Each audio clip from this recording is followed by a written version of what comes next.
Okay, I think we should be live. So, welcome everyone to session 7 of Fight Them in the Mountains, my MYFAROG campaign using the coming rule set.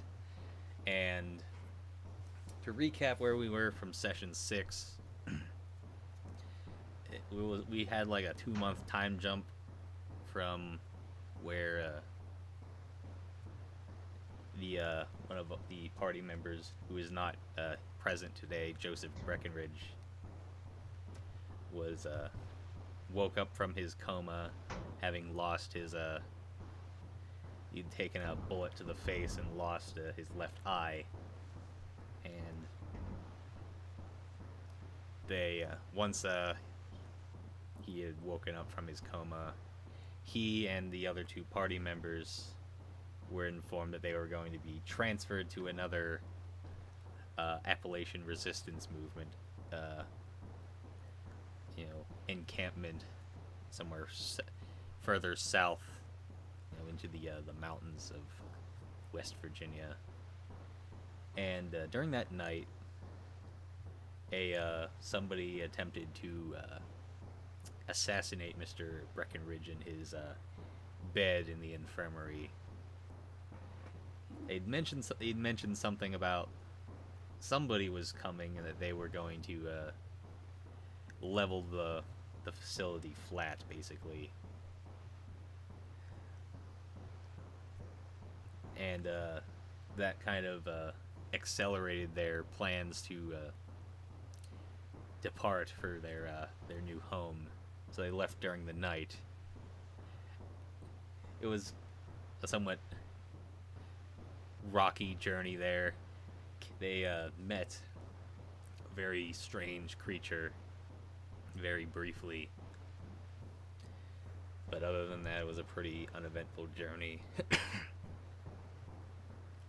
Once they had arrived at their new base in the small settlement of Rockport, West Virginia, they met a man on the night watch named Daniel. He very briefly kind of gave them a rundown of the operation, and then they went to sleep. So, excuse me. So where we start off now, you start off in the morning. Mr. Breckenridge is not present with the party. He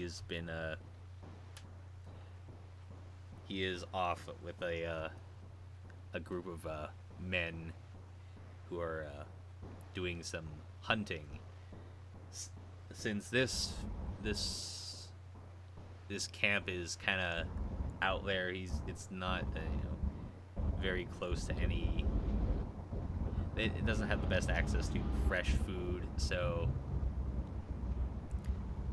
for proteins and whatnot, it's all like game meat. So it's not uncommon to for the higher ups to send out groups of men to go out hunting to provide food for the base, and that's essentially where Mr. Breckenridge has been sent. So the 2 of you wake up in your bunks. It's a lot more of a bare bones kind of a setup than maybe you're used to.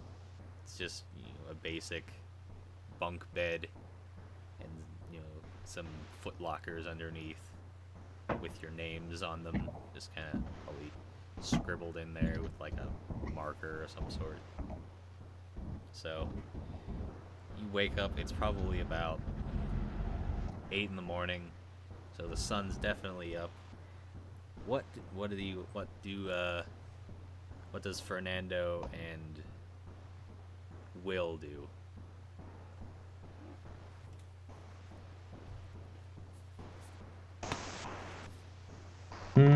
Probably just Well, knowing apart Will, he'd from probably the grab some waking up routine. exactly, wake up, grab something to drink, and probably grab a can of beans or something and start the day. Yeah, It's essentially the as far as other fixings go besides meat. Your real best bet is like canned food, or probably like some canned food, dried food.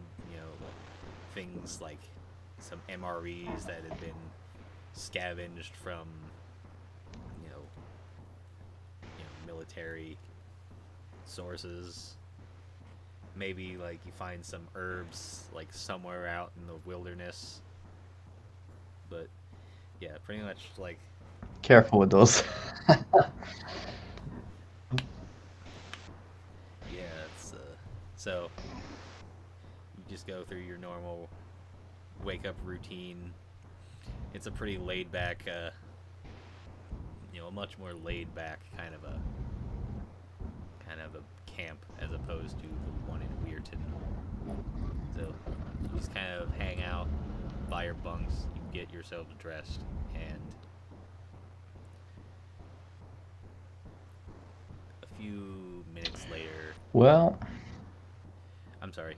If you wanted to, I'm sorry. If you want to like do maybe like a little oh, bit of role playing. I didn't know. I mean, if anything, I was just gonna make a comment about the downgrade in food to, to kind of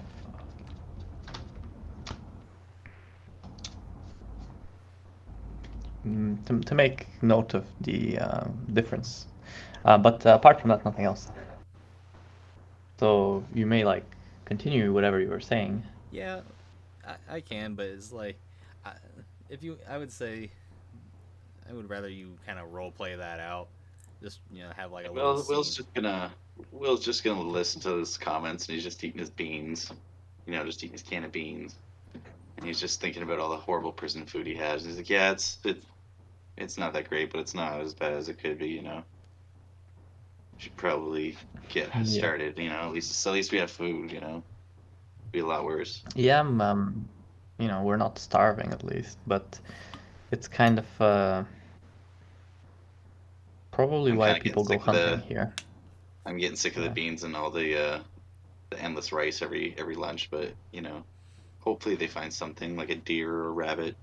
Maybe not a rabbit, maybe a couple rabbits. Yeah, I would love to. We'll need a couple rabbits. Well, I mean, yeah, you're pretty accustomed to eating venison and maybe like some rabbits or like some ducks or whatever whatever animal that some of the hunting parties can find that gets served here, because there's not really a whole lot of farmland out here. It's mostly woods. So you're mostly just kind of living off the land. It's very idyllic, but also sometimes unpredictable. For sure. And hard to have a consistent amount of food. So sometimes I guess people go hungry. Yeah, but at least there's maybe with this. Well, just hope for better food the next shipment that arrives, if there is such a thing as shipments here. We got a nice view, if nothing else. Yeah, well, I guess maybe to Will's chagrin, you don't get the shipments of moonshine that you get in the. I mean, he's looking at his supply. It's running a little low, but he starts to think about all the questionable moonshine that he heard about out here, and he's starting to think, maybe rationing is a good idea. Yeah. Yeah, I'm of the opinion that I won't be consuming it. I don't think it helps. I don't think it outweighs like the benefits. The side effects of not being able to see, properly or act properly. Yeah, you remember I guess Daniel it's nice kept if you're gonna like be so afraid that you can't move. maybe it helps, but I guess. But then you remember you gotta Daniel live saying with the that there's consequences of being drunk. Yeah. people calling for help from the woods that probably just had a bad batch. So there's that too. Yeah. Yeah. So as you're kind of Yeah, like, definitely not very wise. Yeah. so as you're Better to be afraid, yeah. as you kind of chat, as you wake up, a fairly tall, kind of well built man. He's kind of in his, you'd say he's probably in his mid 50s. His hair is kind of short. He's got like some salt and pepper hair in there. And he walks up and he says, "Mr. Freitas, Mr. Summers, good morning." Morning. Good morning. I assume you slept well. I don't think I haven't had the chance to introduce yourself. I am I am Chris. My name is Chris Yeager. I'm the general that is in command of the Rockport branch of the Appalachian Resistance Movement. Nice to meet you. That sounds like a responsible position with lots of responsibilities. It's a good title. It's it's definitely keeps me up at night at some nights, but it's compared to the Weirton branch, it's a much, as you can tell, it's a much smaller encampment. So we do things a little differently around here. I Yeah. I assume that you came in during the night, so I assume one of the guys from the night watch maybe showed you around a little bit.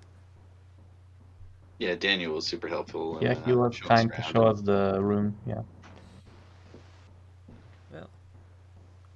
Well, that's a very good. I was just wanted to make sure. If you hadn't, I was gonna give you a little tour of the complex here. So I'm going to, now that you're awake, I'm going to be giving out your orders here. So we had decided that we're going to be putting you on the night watch.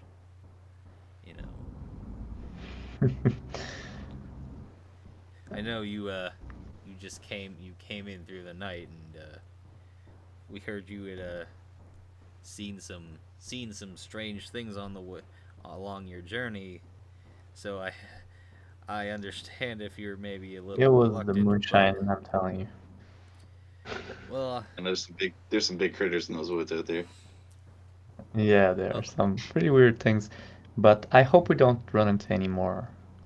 But you know what? I'm I'm not like gonna complain even if we do. I'm just gonna take it and roll at it. well, I mean, Whatever we need to do, we'll do. I appreciate your willingness. Not a lot of people are a big fan of doing the night watch. I've seen some of the things that some of the things that some of these men do to try and get out of it. Let's just say I've had to court-martial a few of them. I won't get into any further details, but thankfully, there's no real there's no insubordination. Let's put it that way. So, but we'll just kind of have you running, doing a few odd jobs around the complex until you'll want to turn in. Probably want to turn in pretty real early, so you're not falling asleep on the watch. Yeah, the first night and a bit of a night owl, so we'll be good. So we should be uh, we should be expecting, a small amount, of supplies, to arrive, you know, maybe in like a couple hours or two. Just, we don't get too many, as you can tell. We're kind of out in the wilderness here. We never really had the biggest of, you know, access to fresh food, and we're kind of a newer encampment. So some certain things are still in the works, but we certainly Are you missing some essential things as well? well, we don't have like the best access to medical supplies. Like, I understand Oh that, yeah. say I understand the Weirton branch had a pretty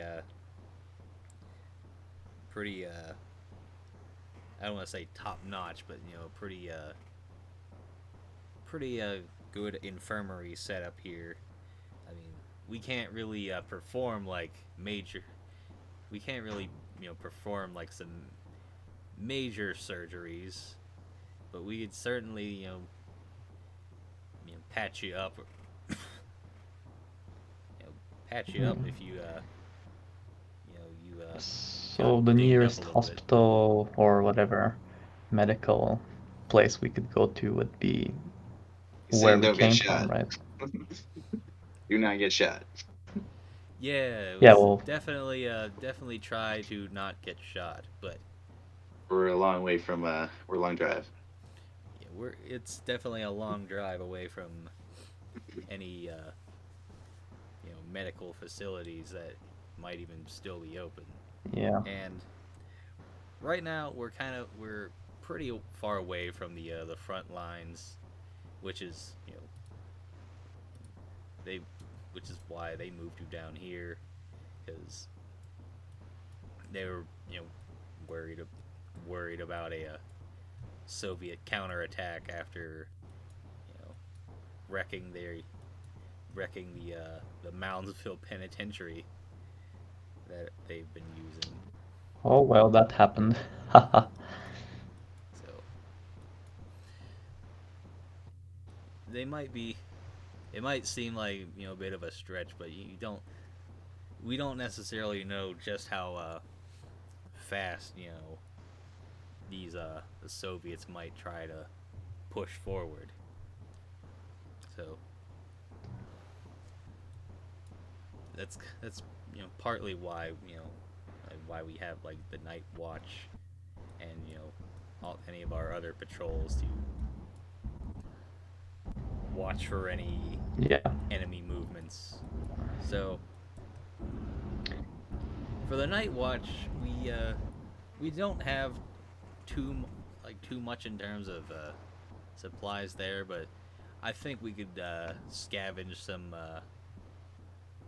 some night vision for you guys. Like I think we might have a Wow, few that would be optics amazing. for your guns here, and might have some goggles. I'm not too sure. We'll have to check in our munitions cabinet.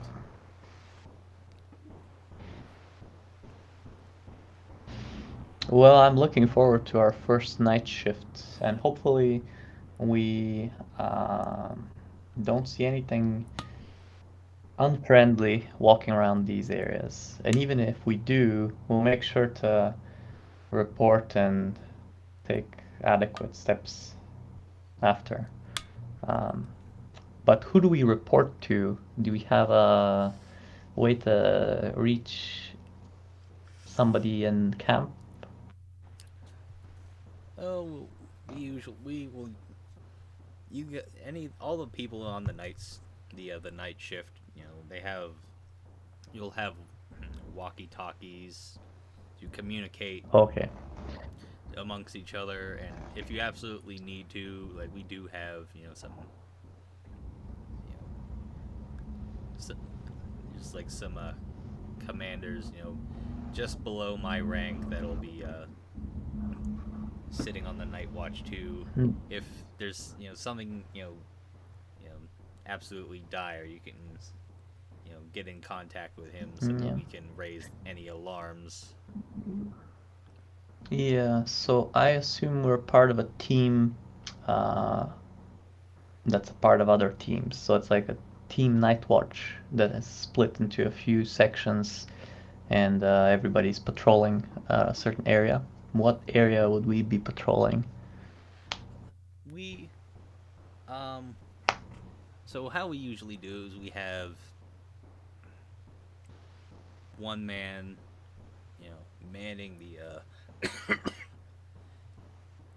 manning like a certain point on manning a certain point on the in the complex that you'll patrol and do your rounds, and you'll meet up with one of your other companions and just report any findings that you might have, like in person. Okay. I mean, it's kind of Okay, so like watch the perimeter to check the entrances, get around. If we see anything, raise an alarm. yeah. Uh-huh. So We're gonna be pretty have bored, but we'll have people watching the perimeters. We might have somebody. We as you saw, we have like a couple of kind of a makeshift watchtowers. We might have somebody. We'll definitely have somebody manning there. It's kind of a small. It's kind of a small crew, like the smallest like we'd have like or rather the average like night watch could be anywhere between like 5 to 8 individuals just watching the perimeter. Not like not the most ideal setup, but we don't have the right now we just don't have the manpower for a much bigger yeah, we're kind garrison. of split between daytime, nighttime, sending people to go get food. Yeah, so And all the other fun stuff. So, okay, yeah. well, we'll do what we can. We'll, We're is there anything you need surviving. us to do before before we get to bed? Well, as I said, we're expecting a shipment of some supplies. Cool. So it usually comes in about noon. So you have a few moments to get to know some of the get to know some of the people around here, get yourself, comfortable, and I'd say probably around maybe like 5, for like 4 or 5, maybe like get to bed. Night watch is from 10 p.m. to 6 in the morning.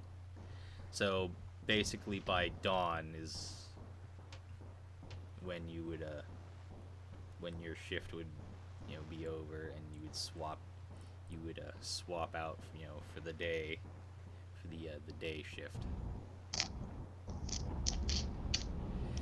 We generally do like we try and like rotate people in and out of the night watch like every few weeks. So right now we have a couple of people being rotated out, and we're rotating you in. You'll be working with Daniel. I've made sure that you have somebody that you've have some acquaintance with. He'll show you around, tell you just what to do in any given situation. So try and make you as comfortable as possible. Well, how hard could it be?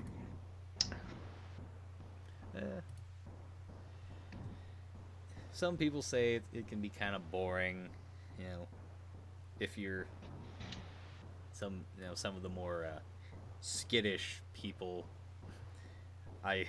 I've been told that I shouldn't be calling people cowards, but Haha.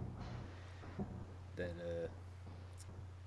you know, as you said, it's like sometimes you'll see and hear weird things out in these woods. You know, it might just you might not know. It might just be like, you know, you might just be you're tired. You think your mind just might start playing tricks on you, just looking out into the endless woods. But you know, we gotta have somebody keeping watch so that you know nobody does us. You know, nobody you know Yeah, ca- nobody kind of catches attacks up. us at night. Yeah. So Yeah. Yeah, don't want to doze off and have someone get the jump on us anytime soon. So no, absolutely not. So And we've seen that happen before, and I don't think it's um, something to be, ignored. I'm glad that there's people keeping watch, and I'm one of them as well. And so is uh, my friend here. yeah, I appreciate your trust in us, and thank you very much, Captain General Sir oh, it's Chris. yeah. I prefer to be called Chris. Like you don't have to be super formal around me. I know some of the commanders or generals that you know that are in the in arm just are pretty much they're just like they haven't left the army like at all. So As soon as he says that, Will just immediately starts to like slack and lose his kind of good posture.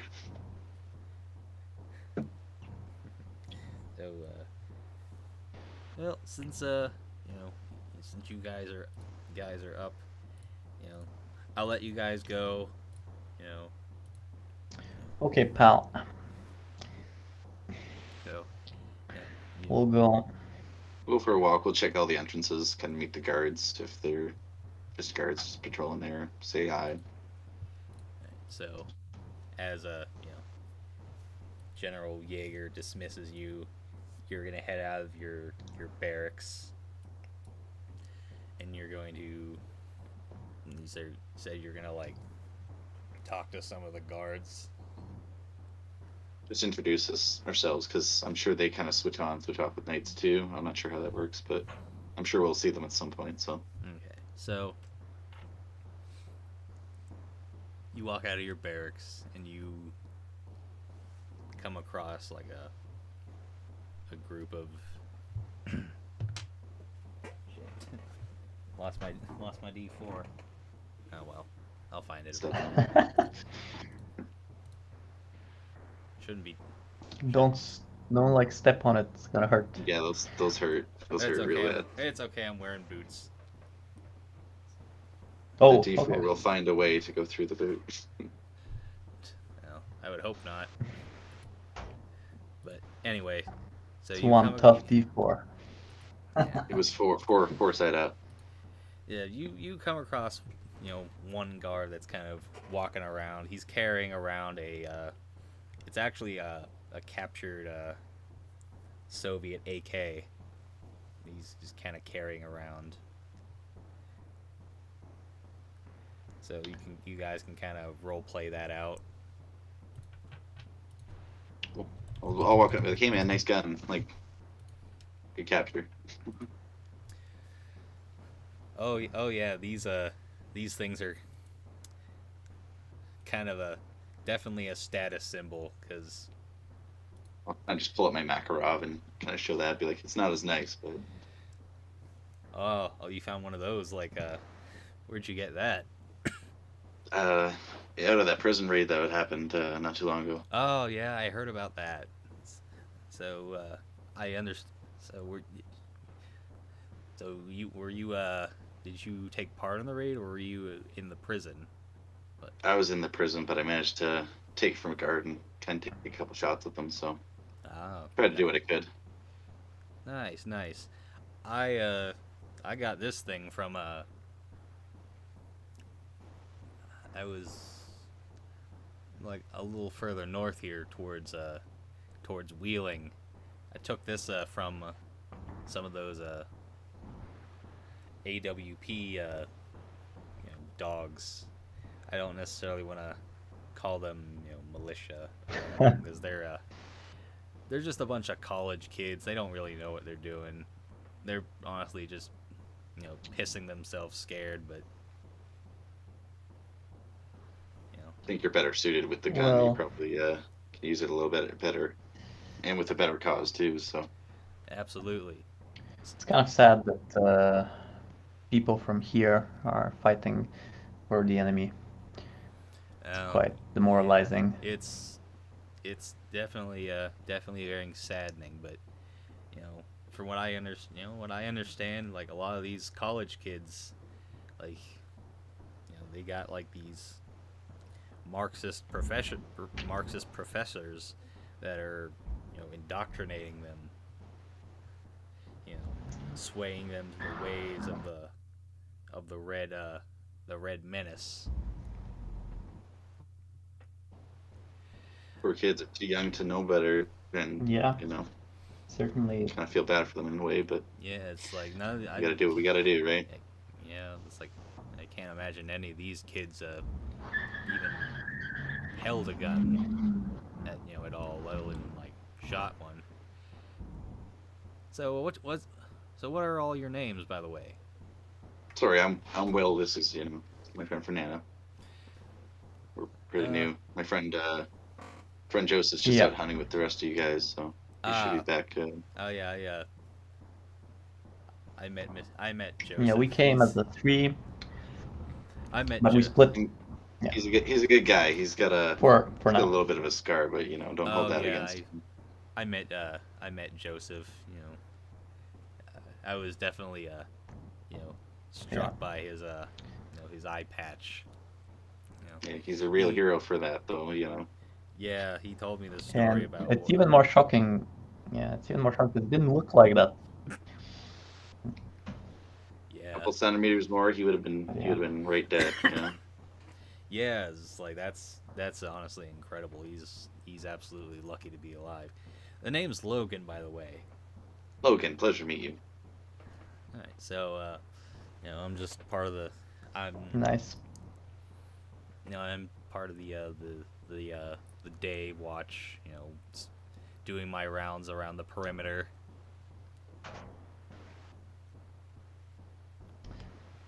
Yeah, well, what time do you expect to get back on the night watch, or is it random? If there's no sequence, or is there a sequence that you follow? It's kind of it's almost kind Because of like I think a lottery. Like you're pretty much anybody who Probably a couple weeks on, couple weeks off. But if they're short staffed, you can go for a while probably. Yeah, typically like they put everybody's name in a pool, and every I think it's like 2 weeks they'll rotate two people let it be out. based on luck. Yeah.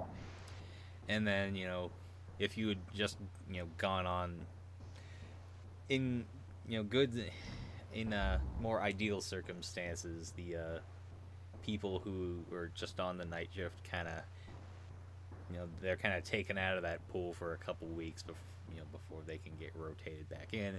But as you said, we're kind of a much we're kind of in our infancy right now, so we kind of have to work whatever shift we can get.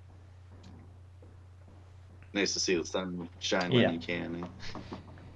Yeah. I did the night shift once.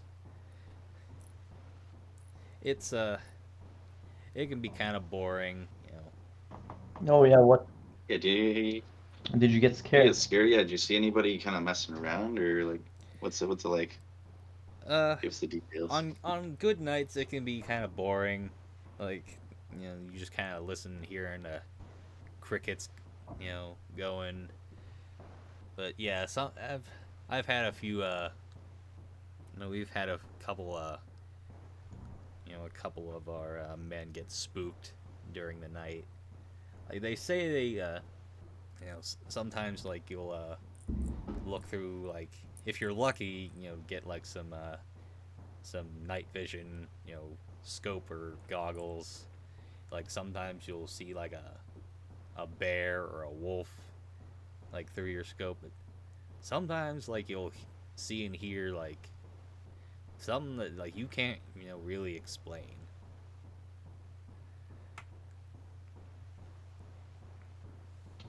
Yeah. Like a person or like a. All nocturnal creatures waking up. It's Yeah, probably a raccoon. could be weird. Well, Especially considering we sleep most of the time, so we don't really know these sounds so well. Yeah, we're brand new out here, so every little sound is just yeah, we hear a stick snap and we're jumping. yeah. So yeah, on your first, if you've never done it before, yeah, you'll definitely get kind of jumpy, but after a while you kind of get numb to it, I guess. So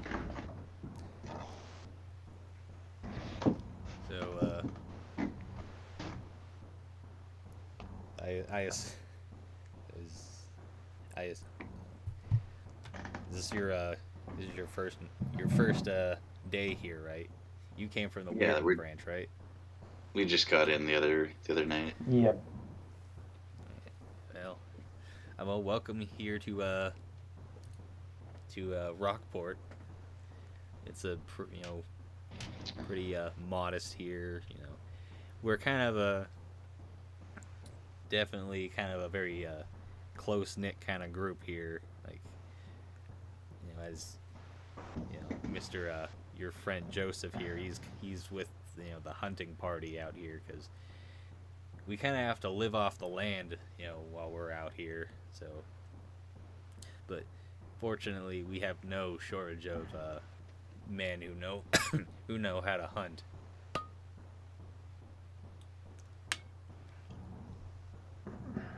With lots of hunting and trapping out here. Yeah, well, so if it was it's up good. to me, we'd probably starve. Well, absolutely. I mean, it's sometimes you kind of get sick of some of the stuff here. Like, I feel like honestly, I could probably like go the rest of my life without eating another deer.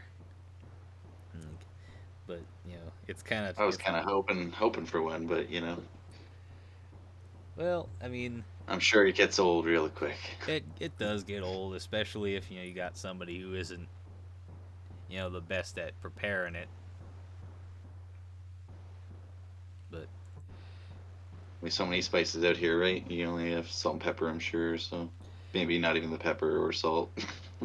yeah, it's definitely very very bare bones with rations and food out here. So you just kind of have to make do with what we can. Well, let's hope Joseph gets something, maybe a nice little duck or something out there. Uh, Goose. it's very rare that we that the hunting party comes back empty-handed. But That's good. That's good. he seemed like he's pretty confident in what he does despite his disfigurement.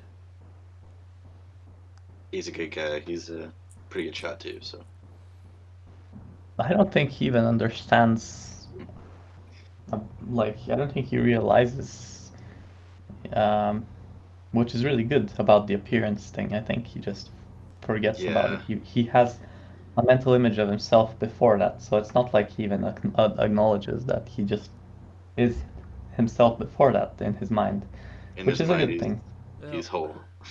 I can't imagine, like, I've never, obviously you can see I haven't lost any body parts or limbs or anything, so I can't imagine what that feels like. But if he's taking it pretty well, that's good on him. I don't know how well I'd be able to take it if I had lost like an arm or even like a finger.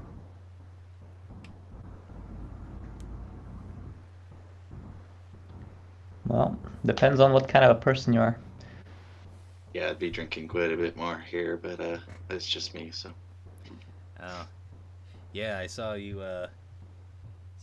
So I was told you came in with quite the collection of moonshine.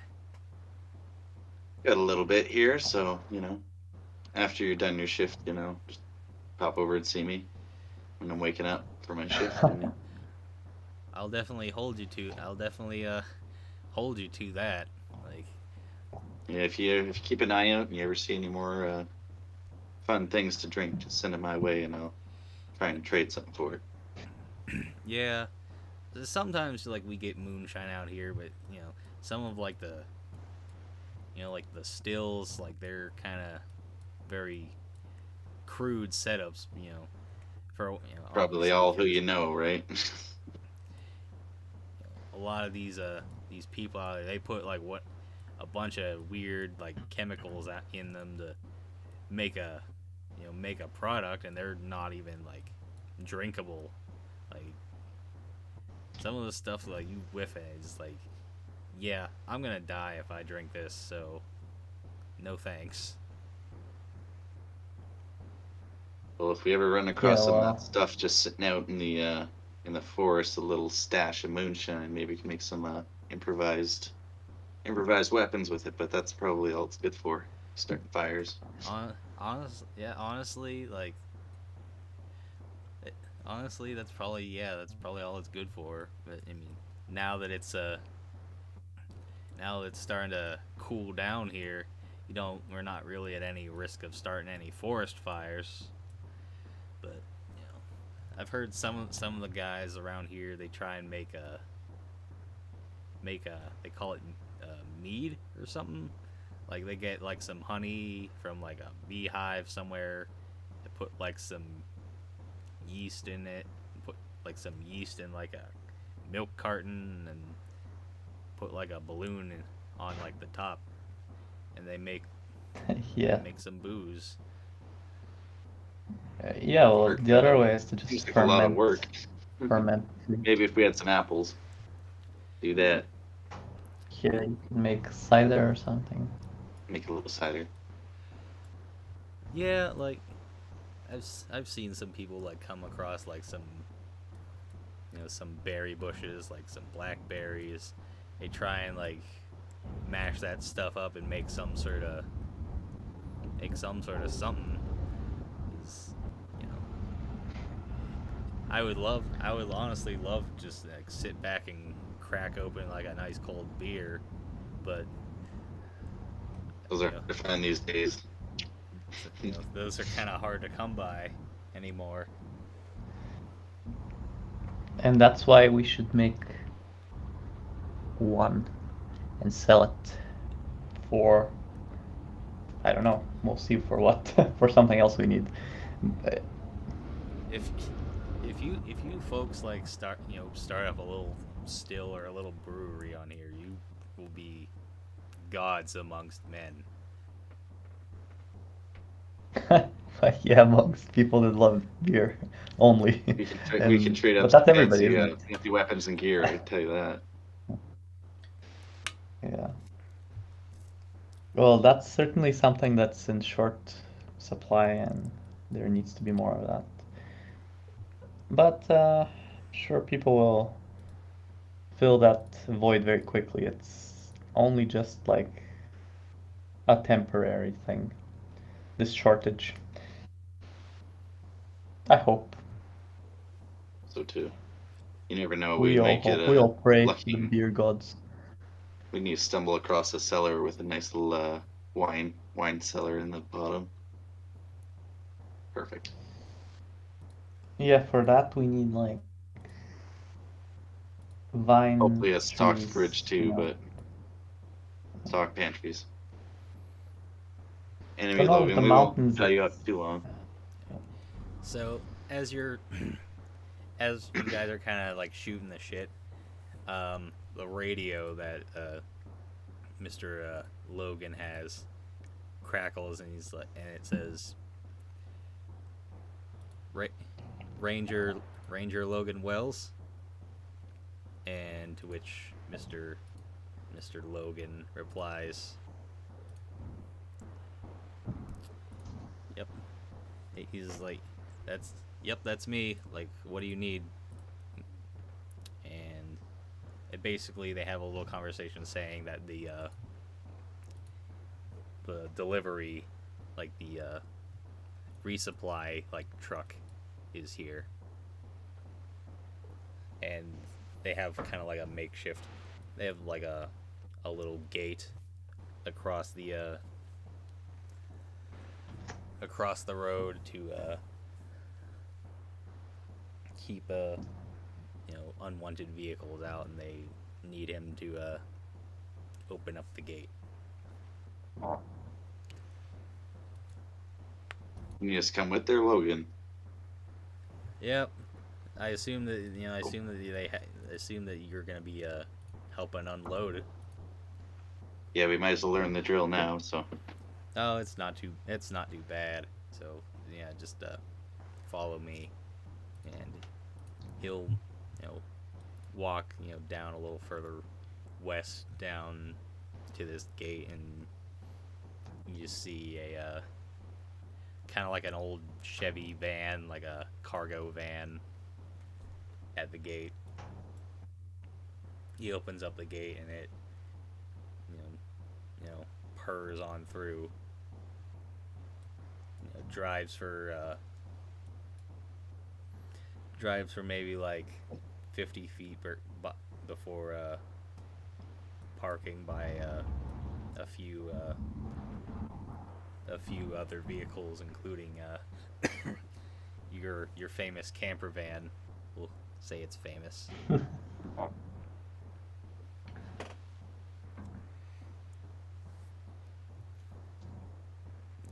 Logan kind of talks to the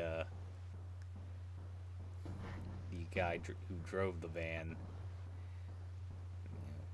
They don't have any like papers or anything, but there's kind of like a verbal confirmation that a delivery was made. So he radios over to somebody higher up that the shipment has arrived.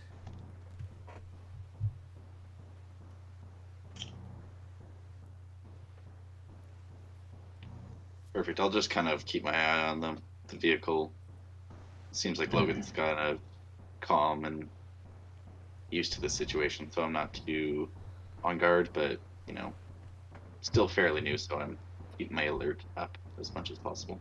Yeah, there's nothing too nothing too off. It's the guy who's delivering it. Like, he doesn't really look like he's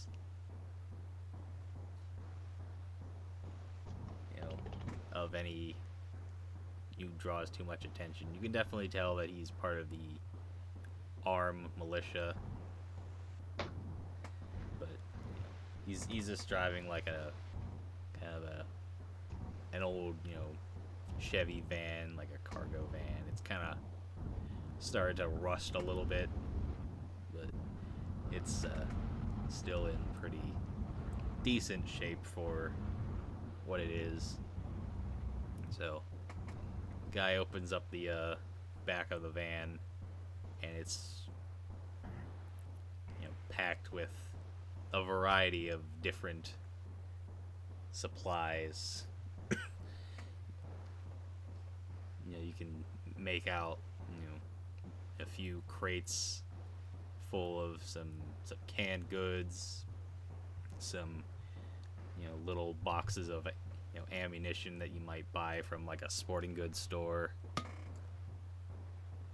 Cool. I'll help start loading some of the boxes in. And Yeah, same. So you pick up. Get this over with. Yeah. So the back, the van's pretty packed to the brim, but as you say, you pick up boxes of canned food, boxes of ammo. You maybe pick up like a few like firearms.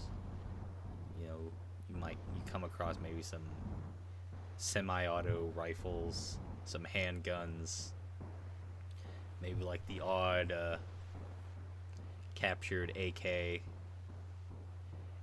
and a variety of magazines and other accessories.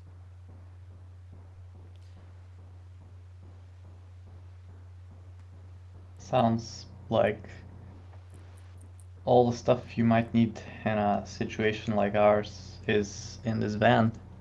Yeah. So That's perfect. Yeah, I'll help So this unload as guy much as I driving can. the van, he's like our messiah, honestly. yeah, he's definitely a very welcome figure to see. He's part of the lifeblood of this whole operation. Oh yeah, I mean, imagine if we didn't get the shipments, it would be a disaster for the whole place. But yeah, you already can imagine that because we're bit, the food isn't that great, but without it, Yeah, you know, I'm a lot more it would thankful be the seeing this guy worst. kind of risking himself to Yeah. kind of bring it to us. So that's awesome. Yeah. Yeah. So So, can I ask this guy, does he travel a lot? I guess he does, right? So, um I want to maybe ask him about his kind of shifts or where he goes. let's see. So you're gonna Just curious. you ask the guy if he kind of gets around a lot. Yeah. Um, he doesn't travel super far. This is kind of because he doesn't want to. Gasoline is kind of in you know short Short supply, so he supply. kind of has to ration it you know where he can. So maybe like the farthest he's traveled is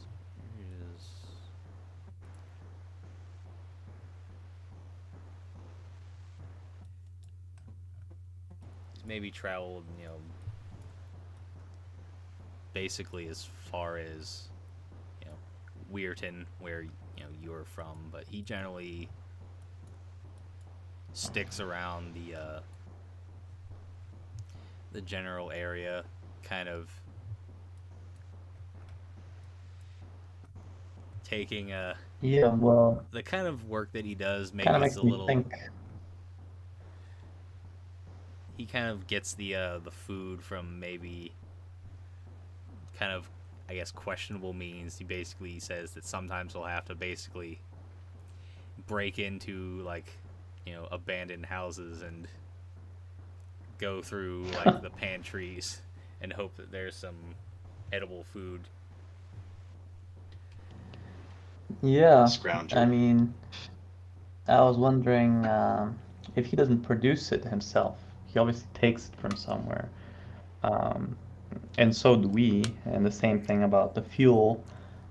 So I was wondering, just to myself, my character is thinking, wouldn't it be um, a good idea to start raiding like some towns and just be like a raider? Um, Maybe That make a seems party interesting. that just attacks and takes it, because we're gonna use it for against the enemy, and it makes sense. So Yeah, it could well, be it could be like a good idea. it's But that's definitely just my character's, yeah. thinking. I mean, he basically says if you're gonna do any raiding, kind of stick to like like the bigger like settlements that might have basically been abandoned once the invasion hit, because once you're out in the country, it's almost kind of like life goes on as usual, and Oh yeah. some people might not take too kindly to someone breaking into their house as it would before the invasion. So just a friendly No, word I of don't warning. think anybody would take anybody, you know, kindly of the invade. So But I'm just thinking, about the ones that are occupied by Soviet soldiers and forces. They are, probably fine to attack as long as they're not very well protected. yeah, he agrees that you know But of course, there's a risk. Of course, you can die doing that. it's doing this is definitely kind of a risky job. If you can, like, every so often you'll come across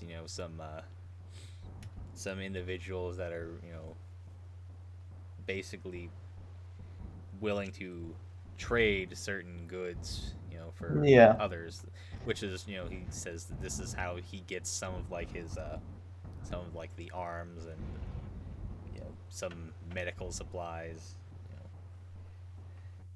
so yeah, trading is the way to go, yeah. yeah. So Oh well, it was nice talking to you, Mr. Van Driver. Um, he guess we'll just keep on yeah, he introduces him. unpacking and He yeah. introduces himself as Dwayne,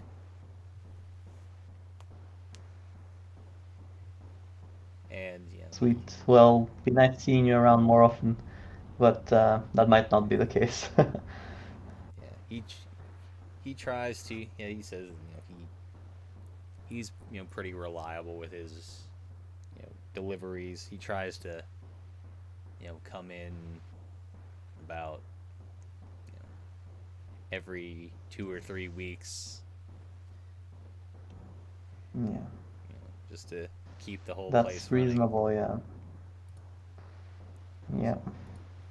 So once his van is you know completely unloaded, he gets in his van and he drives off down the road. Yeah. These guys are lifeline.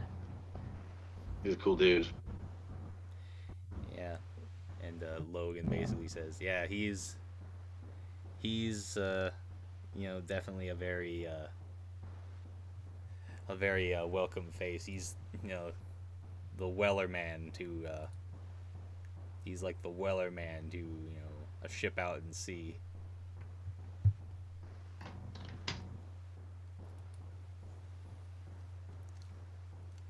So Okay, and I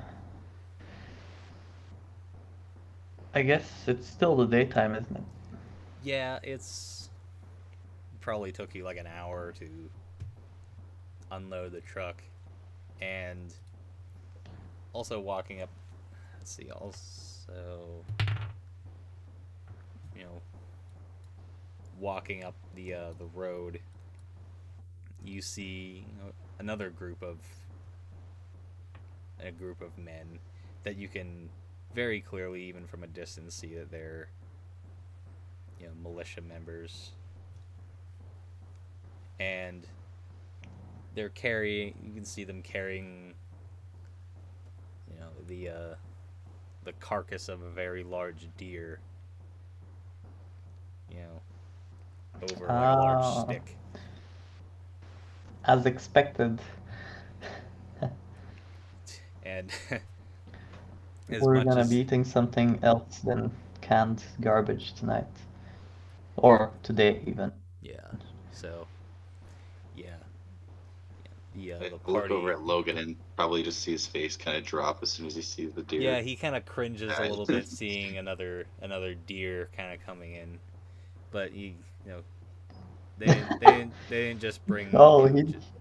they didn't just bring like a deer. You can also see kind of some of them are carrying some ducks, you know, that they had Well, he'll just eat killed, them duck then.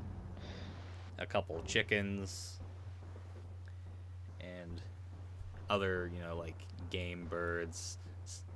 Little quails and Yeah. grouse and Yeah, some of them even Grouse, have like maybe. some fish like that they and that's successful. That's good. that Oh, they these had guys are The pros. amazing hunters and fishers. yeah, let's see. There's about 13 of them. You know, you you see Yeah, well, today was a very like successful day for hunting and fishing. yeah. Yeah. So, As soon as they get close to camp, I'll help them kind of drag the deer in because I'm sure they're probably getting tired of carrying it. yeah, it is actually quite a large deer. So, they definitely appreciate the help. You bring it into the like the mess hall so that it could be processed. You meet up with you kind of catch up with your companion Joseph because he was part of the hunting party. you you kind of chat a little bit about you know their whole trip and We'll kind of talk about the delivery, and I'll mention there's a couple guns came through. I don't know if for Joseph, I don't know if any of them will work for his gun repair, but I'll mention it to him. He can have a look while we're kind of resting up later.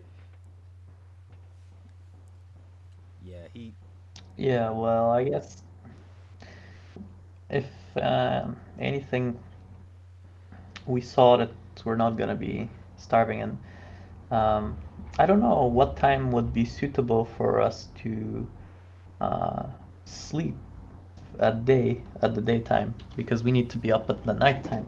um Yeah, if we're getting up at like 11, we should probably be, well getting at least the 8 hours watch sleep. Yeah. the night watch starts at 10 p.m.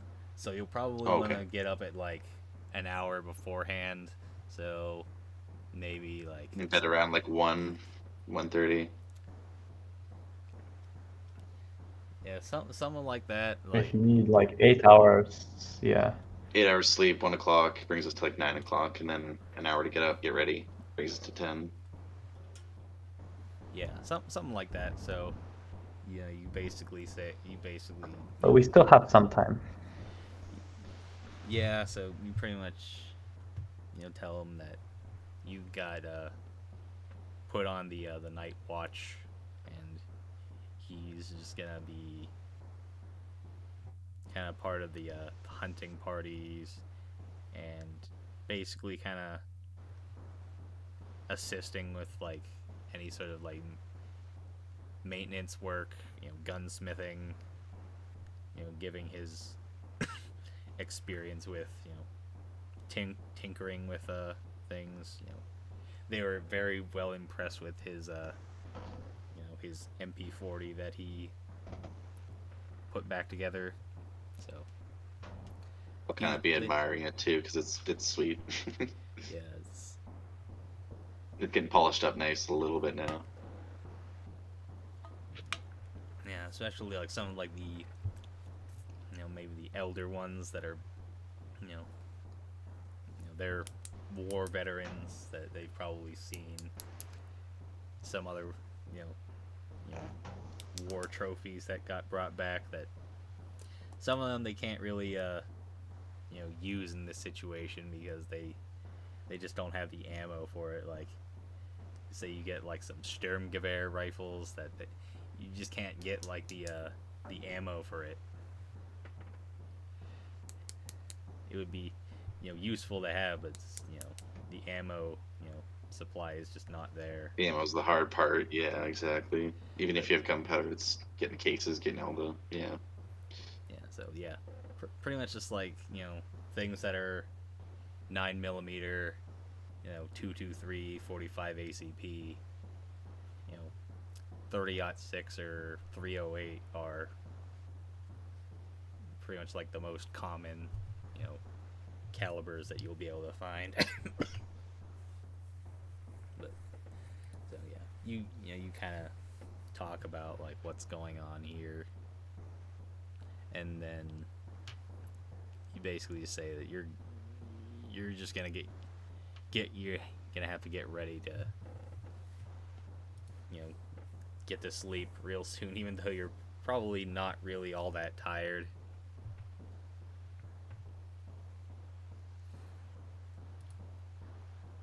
loud barrack too. I'm sure those guys are out Yeah. doing stuff, so we're just in the bunk or like the barracks, just kind of pillows over our faces. Yeah. Sometimes it can maybe get a little bit loud because it's not you don't necessarily have like your own rooms. It's kind of just like a big empty room that they just like put together some bunk beds in, and maybe there's kind of like a little lounge area off to the side. We got like some picnic tables and some folding chairs, and some of like the guys are kind of trying to unwind. Maybe they're like playing cards, and they're maybe getting a little bit too loud to your liking.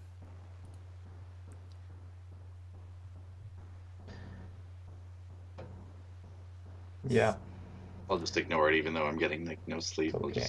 All right. So I guess if you're you should probably roll to see just how well you guys sleep. Like, Oh. Wow. You want us to do like I don't what? know. If these guys are gonna keep being so loud, I might as well just, pull out my gun Get and up and shoot join them. in their direction. Just to quiet them down a little bit. Of course. Yeah, I'm not getting any sleep. I got an 8. I don't know if that's any modifiers on that. If we're doing fortitude or if we're doing, I don't even know that what it would. Yeah, I would say add like your fortitude. What is the mod for sleeping? A will. Yeah, I'm still not doing well. Oh man, I got a I'm 9 like altogether. sleeping like a baby. So I You got a 19. I got a 9. So yeah. Yeah. Well, I'm gonna contest to that, just like seeing as my kid doesn't sleep very well, but I will say that yeah, you surprisingly sleep pretty well. Like I'm gonna say, so you don't get any, maybe you don't get, you're not exhausted or anything. I'm gonna say yeah, Will doesn't really sleep all that well, so maybe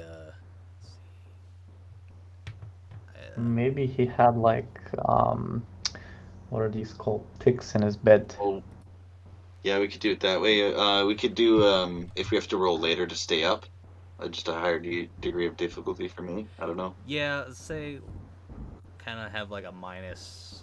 What's the Maybe -2 later or like -4 later. I don't know how well. We'll go with minus. We'll go with a -2, like mod to skill Oh. checks. That's a hefty mod. I'm tired. It's kind of Yeah, I know. That's a lot. That -2 is a lot. But okay. I didn't know people could Could get be, so could into a be. Hearts game. I thought Hearts was just a regular old kind of old ladies game, but those boys are really into it. Well, I mean, the thing is, I never, like, I slept well. I guess my ears are just blocked with, some kind of See, you got the special good bed. material. I got When I the close my one eyes, with the bad spring. yeah. yeah. So say we're When gonna I say close that my you're eyes, it's over. basically you're basically weary. seeing as like you maybe you slept maybe like you got like a solid hour. I'll Like, sleep right as we had to wake up. yeah, like you maybe like you That sucks. got like a couple minutes of like sleep before you got woken up, and maybe had like one like solid hour, but it's not really all I'm that, good with that. not really enough. So yeah, we're gonna say you're weary It was a wink. until you It was a wink. so so yeah, just as you said, Logan's at your bunk.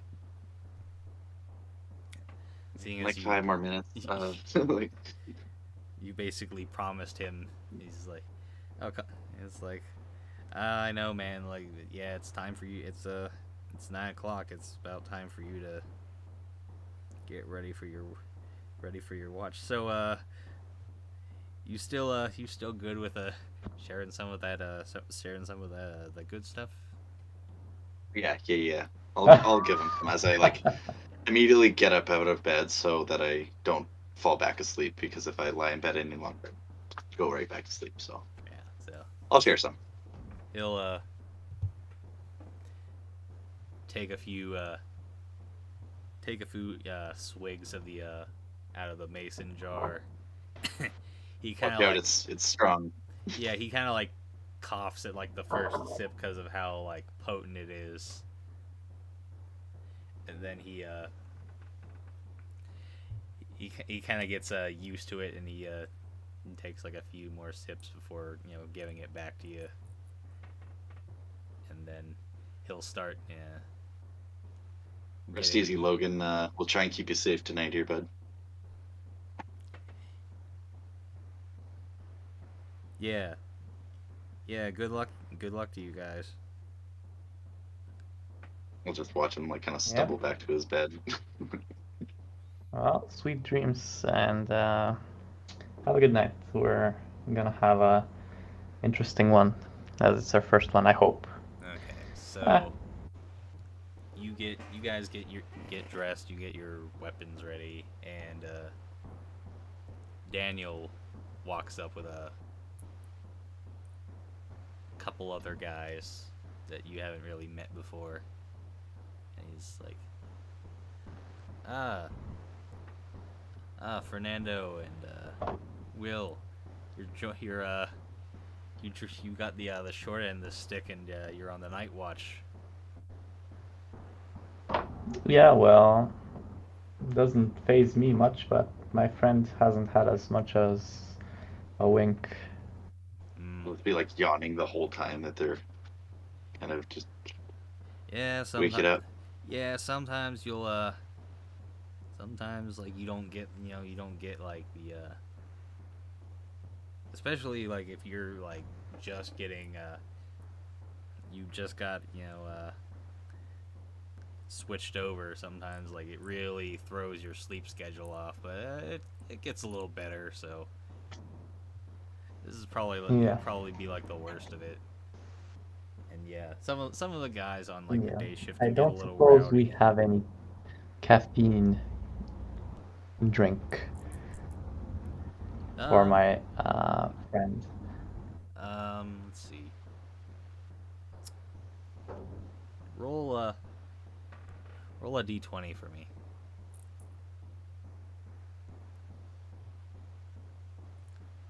You want to roll that, Lubin? Oh, is that me? Since you asked. Oh, Yeah, is it's up to you. Oh, I can okay, roll. It doesn't sorry. matter. Yeah. You Logan. have better luck than I do right now, so Dice Maiden loves you. Well, we never know with this kind of I just jinxed you now, but game. When it's dice, it's not always it's not always a very good look. it's like And that, there you go. right? Yeah, I just told you. I just told you. that was It's me not jinxing you, possible, bud. but I'm sorry. no, So no. that's a one. Yeah, Yeah. that's all one. Yeah. I think they're short. Unfortunately, no. So, yeah, we usually have like a coffee mate over there, but somebody on day shift decided to break it.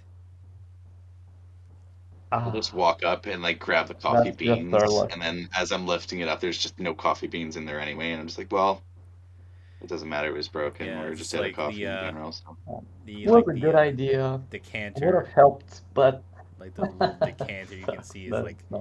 I'll be broken. good. So yeah, you Sorry, bud. Sorry, pal. yeah. I'll be okay. I'll just it's the first night, you know. All right. Once they get going, I'll be You all right. just have to rely on your own, ability to stay awake. Okay. So after you get you get yourself situated as best you can. You get you know you know Daniel and a couple of his two other men kind of walk you out to like the little armory, and both of you roll a d6 for me. All right.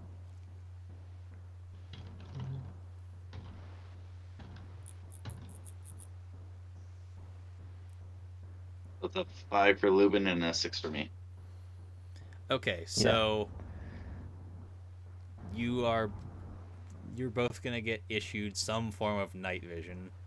Roll another d6 for me, both of you.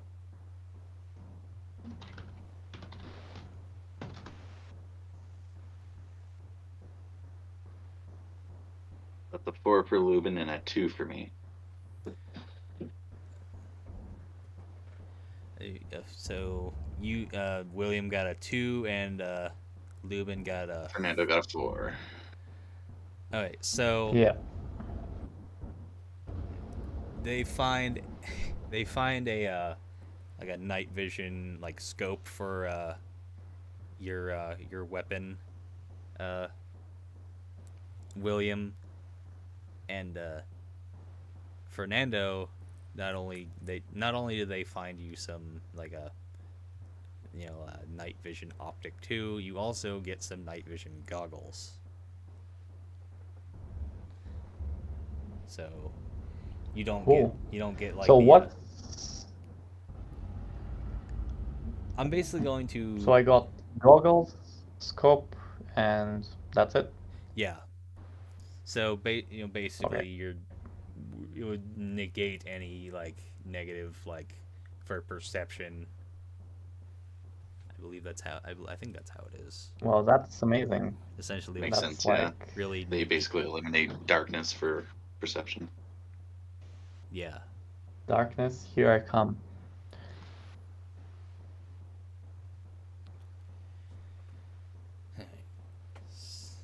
So yeah, you fit your optics to your rifles, or like William has. You got like an MP5, but Yeah, perfect. you got the SMG, so anything. So It's cool. It you looks get that badass. stuff fitted. You kind of get fitted, and how does like a quick bio break sound for you guys? I'm good. I'm good with that. You want to take 5 and Yeah, it's for like take 5, however long you need. go to the bathroom. So I'm good with that. all right, so we'll see you guys in 5 minutes. Be right back then. Yeah. That's good. Nice shirt. Yes, thanks. It's my Yeah. my dungeon synth shirt.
All right, I'm back.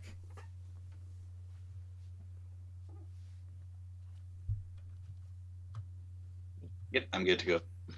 All right, cool. So, moving on, we will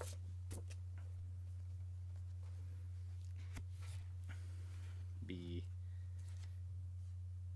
as you said, you guys got issued some night vision scopes for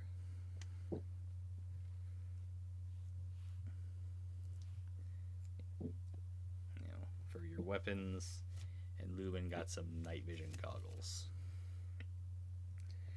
So, I think normally you would get like a +2 to like the DD for a perception, or I would just have you do it like a -2 to your roll. But since you both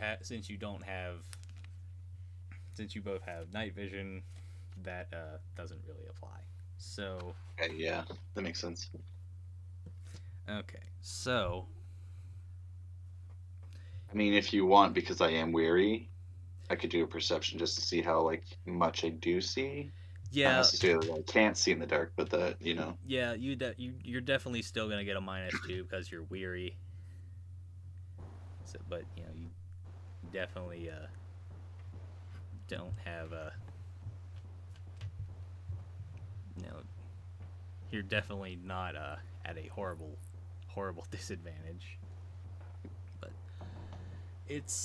maybe it's like a Mhm. not quite But a he still has -2, right? yes, because he's weary.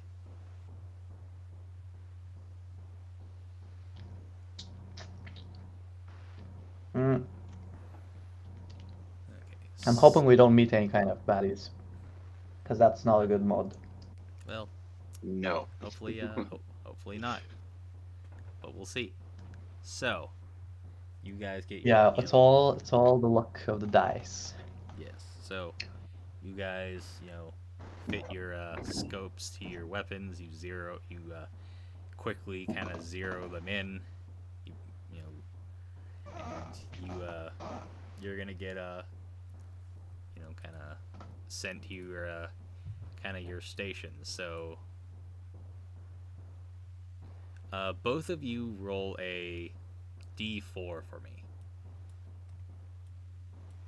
Mansa. D4. And we roll a D4. Oh, that's Lubin got a I got a 1 and 1 I and got a 3. Will got 3. Yeah. Exactly. Brutal. Lubin, Fernando's going to be watching the north, like the northern part of the complex, and Will is going to be watching the southern part. Daniel is going to be on the west, and like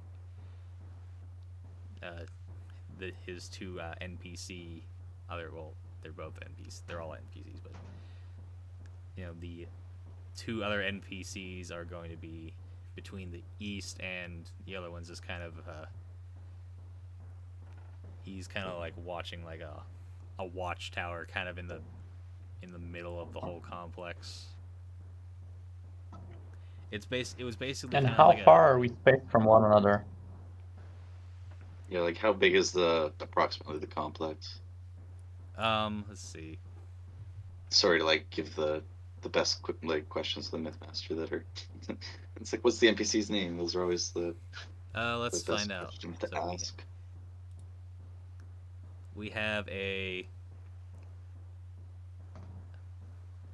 Nathan and a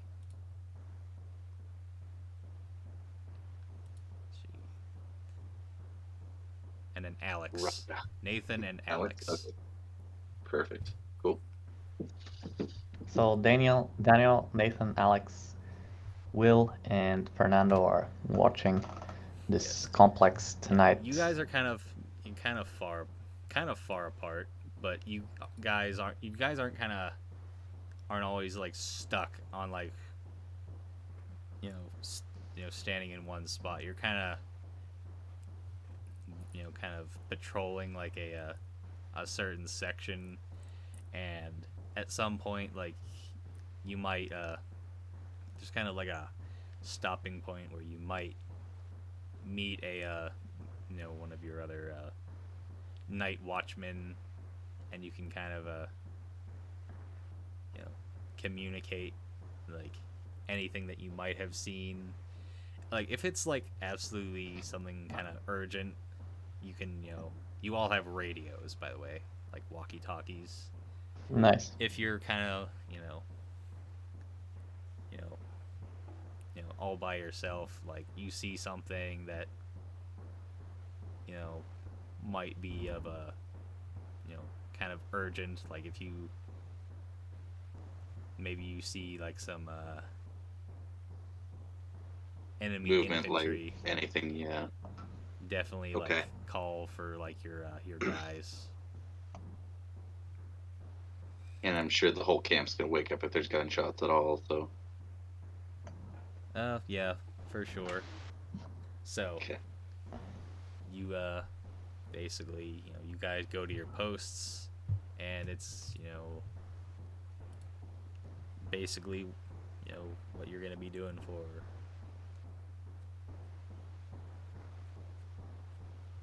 like 8 hours. So Yeah, I'm just gonna be sitting Oh, there, trying to stay awake and hearing the owls hoot and crickets chirp and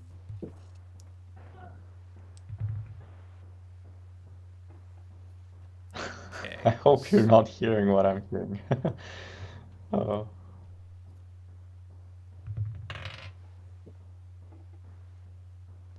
Okay. So for the first hour,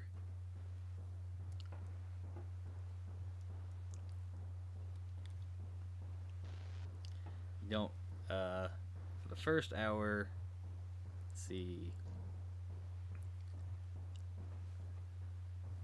Fernando doesn't see anything.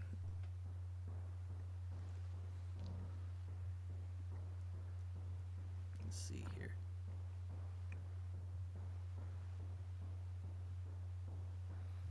And let's see what.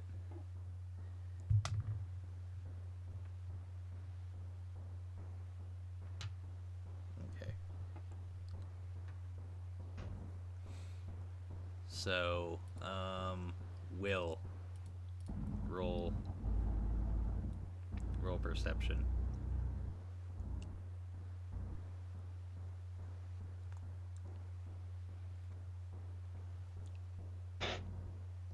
not you as got bad as it seems, 3. because I do have a focus talent, so I only got a 2. Oh, You only got a 2. It's not that bad. only. Only a 2. Yeah, like you don't.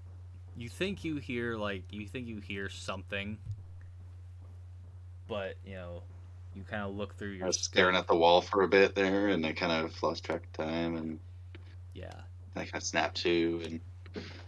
yeah. You think you hear something. Um, Alright, I'll so radio in just because I'm not gonna just not. If I hear anything, I'll just kind of radio. I'd be like, hey, it's probably nothing, but I think I see something or hear something out there. okay, so you radio in. You think you hear something, and let's see. Let's roll. I'm gonna roll. See who responds first.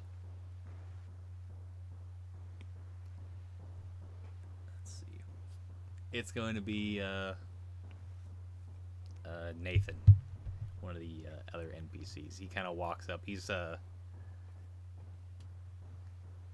actually kind of a tall dude. He's like 6'5", and he's not like super well built, but he's kind of like was kind of like a bit of a string bean, but you know he kind of built a little bit of a muscle, but he kind of walks up with his rifle, just like a. Let's see, what's he got? He's got like a semi-auto rifle. Let's say it's like a and we'll say it's like an SKS, like an SKS rifle. Cool. So he walks like a downgraded AK basically. Yeah, so he walks up. He's like what do you? He walks up. And he says, "What did you? You said you heard something. Where? Roundabout where was it?" Like over there, and I'll just point in a vague direction, like in the forest, like out in the forest. Okay, so he's gonna kind of. He's like, all right, let's go check it out. Cool. So you guys are gonna head out into the woods, and Nathan has he has a flashlight that he has. It's not, attached to his rifle because you don't have Picatinny rails or anything, or tape, because he's not gonna MacGyver it. So he just has. We're not wasting tape here. No. No, he just has like a handheld like mag light, sort of. Cool. I'll kind of be like a little bit in front of him, scouting ahead, but I'll stay kind of like 5-10 feet away. All right, so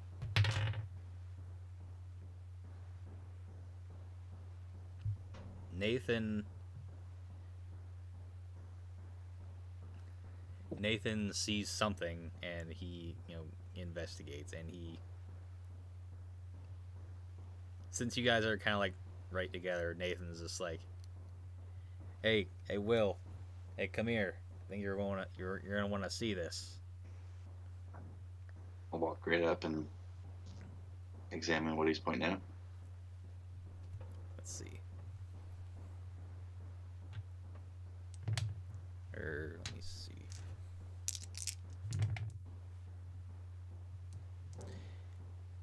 Once you get there, he shines his lights, his flashlight over, some the ground in the woods, and you see about 7 Soviet soldiers that all look like they've been mauled by something.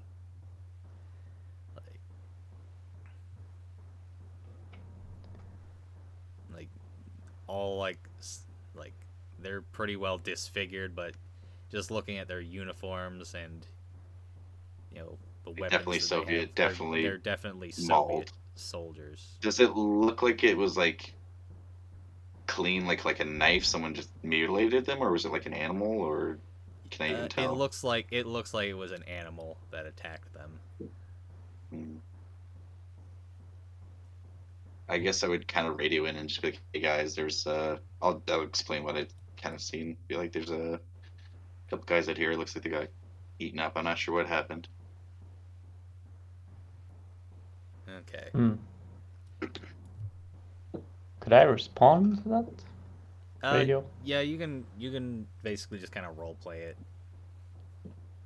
Yeah, I just want to ask you guys, do you want me to come over?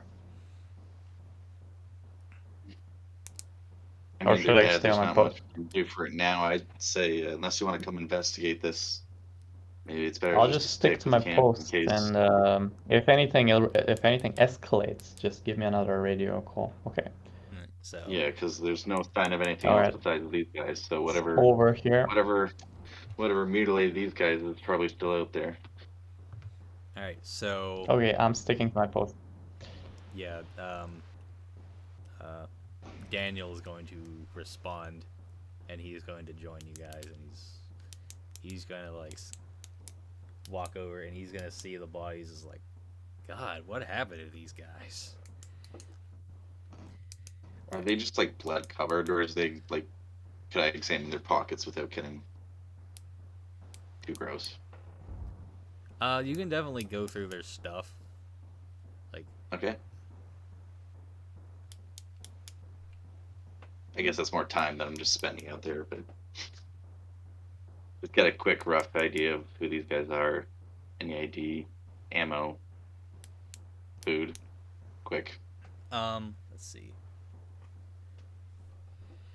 Yeah, you do come across, you know, some forms of identification. I don't. And let's see. They all have AKs, like the AK-74, which is the standard service rifle for the Soviets at the time, which is basically would be like a 223. I would equate it to a 223, like assault rifle instead of a 6.2, 7.62. but yeah, it's basically the same caliber Basically the for same. game purposes. Yeah, I guess they're all Russian, right? Yeah, There's no like, they're all Soviet soldiers. They got you know okay, AKs. They all have like maybe like on average like two like spare magazines, like 30-round magazines. Some of them have excuse me. Some of them have like some dried rations, like maybe like some I'm not entirely sure exactly like what Soviet rations were at the time, but no, that's perfect. Probably they even like had some beef jerky they found along the way, but I'll take maybe the rations or whatever food they had, maybe and some maybe some little maybe a clip or two. maybe a little things like kind of like one of those little tiny like vodka bottles, from Cool. I'll their just ration, like their rucksacks or whatever they might have had. I won't spend too much time there, but I'll grab whatever looks remotely interesting. Maybe clip or two. I won't even take all the ammo, and I'll just run back to camp because I'm kind of getting spooked sitting out there, being as tired as I am. Okay. Okay. Let's see. Linger too long. So you kind of turn on your heel to like run back to camp, and you hear like a voice like screaming out in the woods. It's in Russian, so you don't hear a word. You don't understand a word of what they're saying, but it's like you can kind of understand that they're like screaming for help. Pretty panicked. Okay, I'll get back to camp, and as soon as I get back to camp, I'll get on the radio and say, "Hey, I heard some more voices. I'm not sure if there's another injured out there, but there could be more of those Russian guys out there, or the Soviets. So just stay alert." Huh.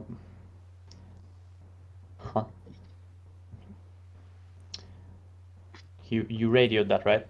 Yes. Yes, he radioed that. Okay. Yep.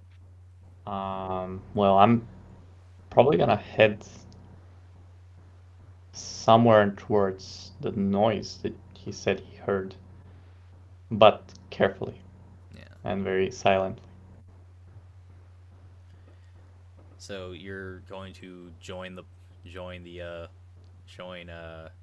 Will, Nathan, and Daniel. Yeah, I'm gonna go to the southeast if that's where they are. Yeah. I Alex think that's is what it was. Yeah. Alex is in the watchtower. He's gonna stay at his post. Okay, well, I'm gonna go on foot and stealthily I'll and join with them. keep my ears I'll join with. and eyes peeled. So And turn on my goggles if possible. yeah, you can like turn on your goggles and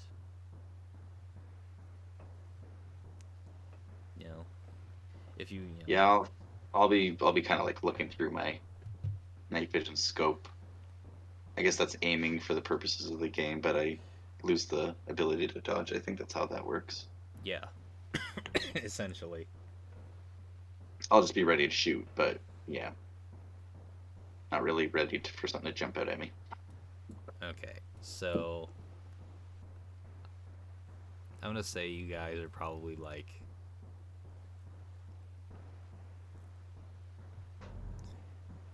probably like 150 feet into the woods to the south.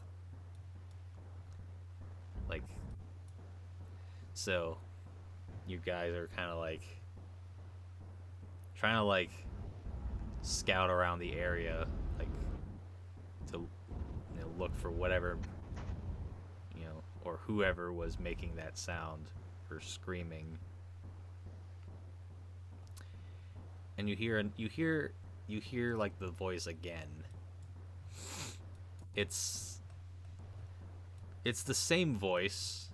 It doesn't sound kind of panicked. It just kind of sounds like it's something saying something kind of casual, but there's something kind of off about the voice. It sounds kind of distorted in a way. Kind of like it's like kind of like if you're kind of trying to talk underwater or something like that. Oh, it's fucking creepy. Yeah, I'll just kind of whisper to Fernando, and be like, "I think we should not have come out here, dude. Yeah, I feel like this guy got drowned or We've been something. out." Is there a river nearby or something that we know of? Or a lake? Um, Or is it... What is it? there's a there are like a couple like small like creeks around, but they're not Okay. they're not real. There isn't really Not particularly deep. particularly deep, and as far as you know, there isn't one in this this very small like kind of general area. But yeah, you hear this voice, and it seems to be coming from the east.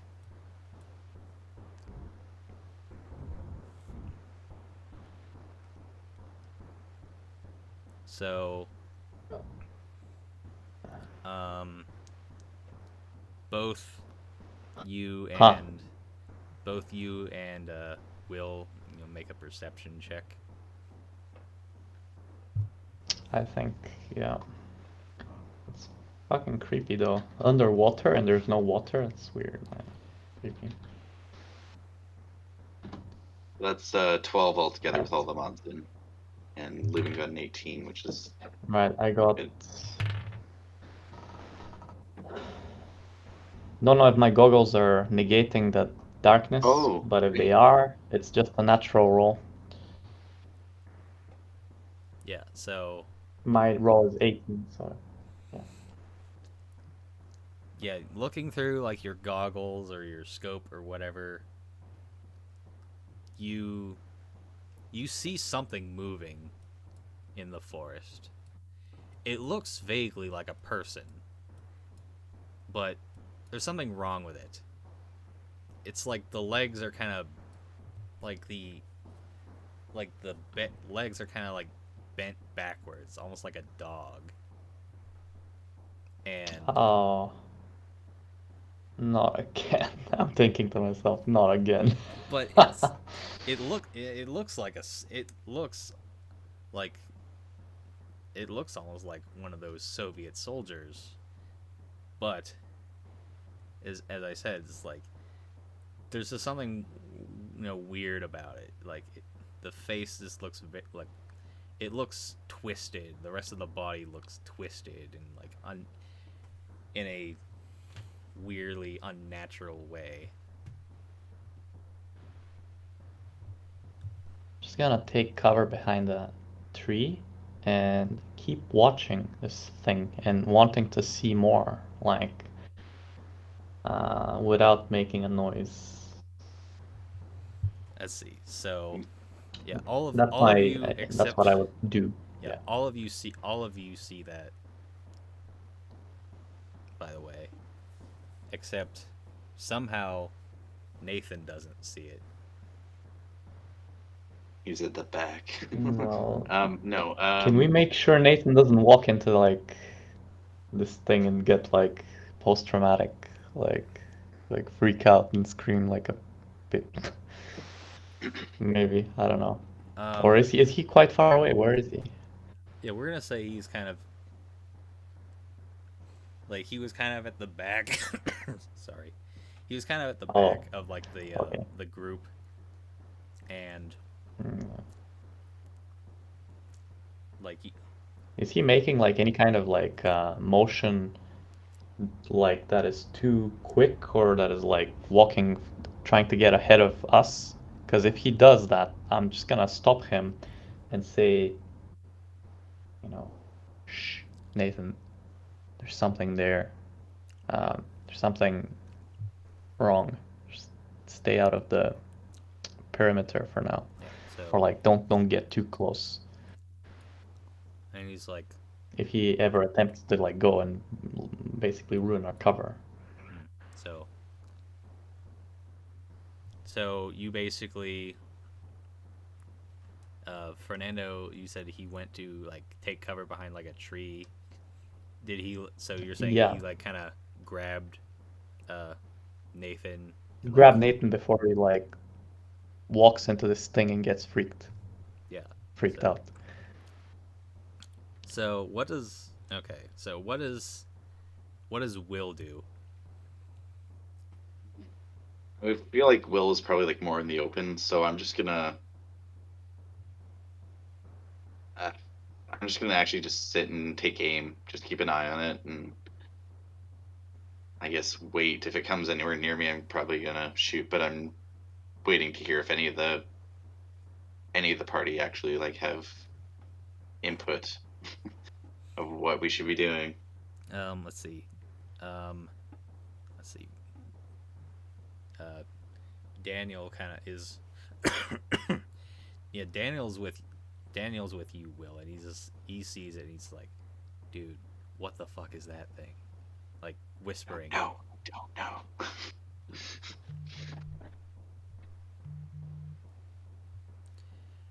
All right, so let's see.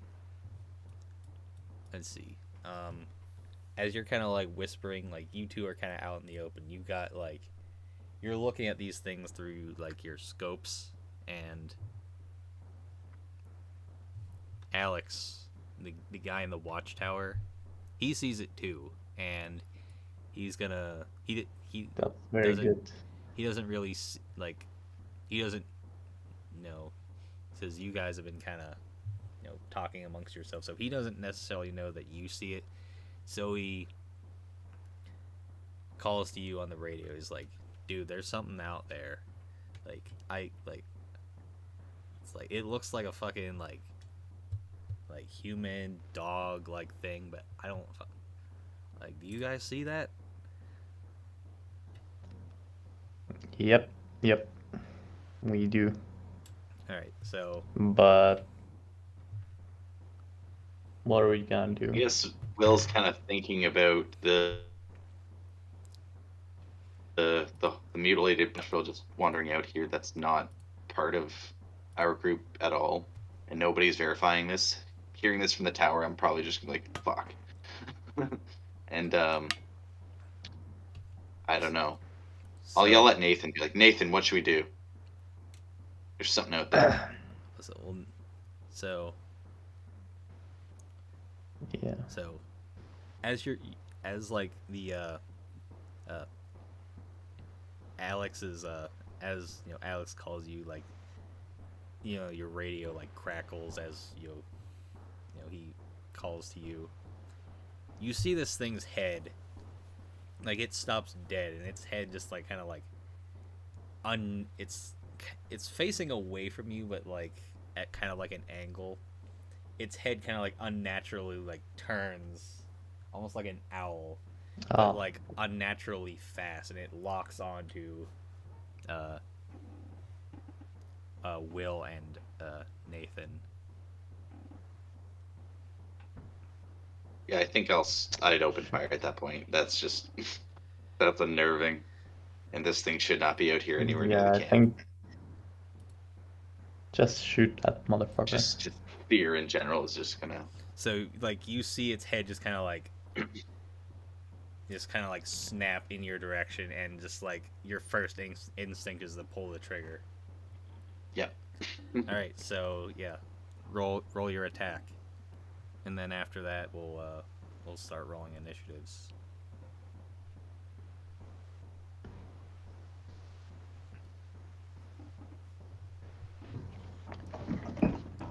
That thing's spooky.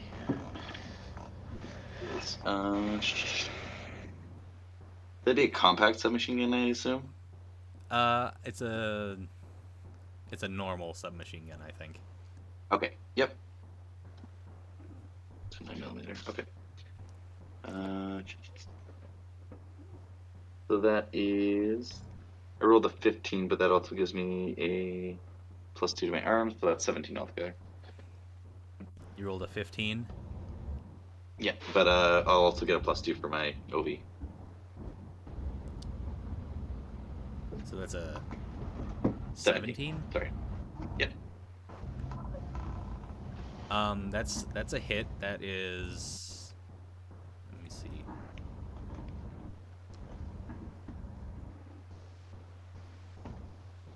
That is damage +2.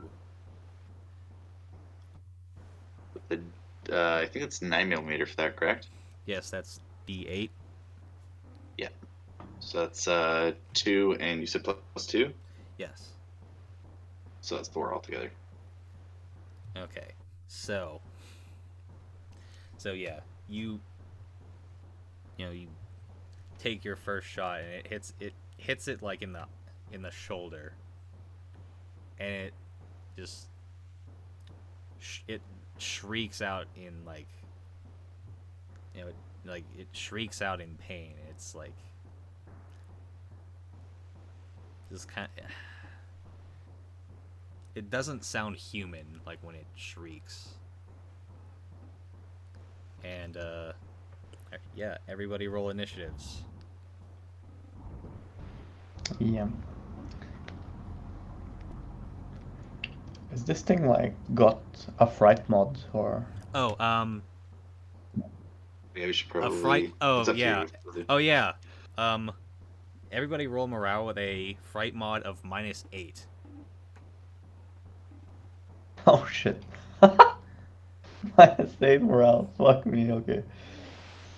Oh, okay. Let me do my initiative first. Okay. Yeah. Initiative was D6, Wait, was I it? should, yeah, I believe it is. Okay. So my Yeah, initiative D6. Yeah, D. Yeah, 4. D6 for initiative. I also got a 4 So for my that. Should I initiative re-roll? 4. Same for Will. We Um. both got 4. Don't know Or about the whoever has the NPCs. highest And the morale, dex. what was the morale roll? Yeah, I believe initiative is D6 plus Dex. Cool. Mod for talent, and +4 if you're using a missile weapon. Okay, so I actually have a 5, I believe, then. Or no, that would be a missile weapon as well. So that would be a 7. Because I Okay. have a +1. And then for we're rolling morale as well, correct? Yeah. Well, we'll do that after we establish the the Order. initiative. So what did Fernando roll for initiative? I don't know. I think I've got 4 plus 1 for Dex. And I think, You what also was get it? +2 For a your missile for your weapon, plus missile 4. as well. +4 for missile weapons. Oh, 4. Well, that makes I think 9 for me So you have a 9. because it's 4 natural plus 1 dex plus 4 missile plus 9. There you go. It's my initiative. So your Gotcha. initiative is 9. Yeah. You got a 7, correct? Will? I think I calculated that wrong. I rolled a natural 4. I also have a dex 1, and I also get the missile. So I actually rolled the exact same initiative, which is a 9. A 9. Okay, 9. And I just can't do math. neither can I, so don't feel bad. I usually can, but when you're in public, you can't do math. And then the fright mod as well for the. I guess we'll do initiative first. Once we establish the initiative, we'll then roll morale. So Perfect. 3, 4, 8. Okay.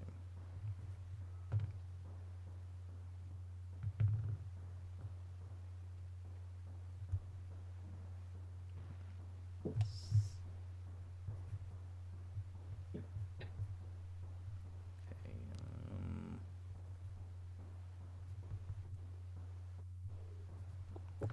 And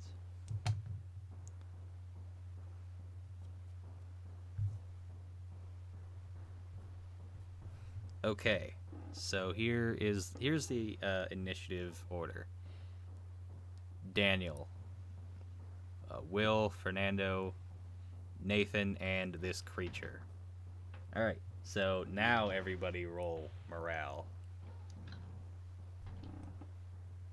with a -8. Okay. What do you roll for morale? D20? Yeah, D20, and I think that's fortitude. Yeah, I believe it is as well. So I got a 20 altogether. I got a 6.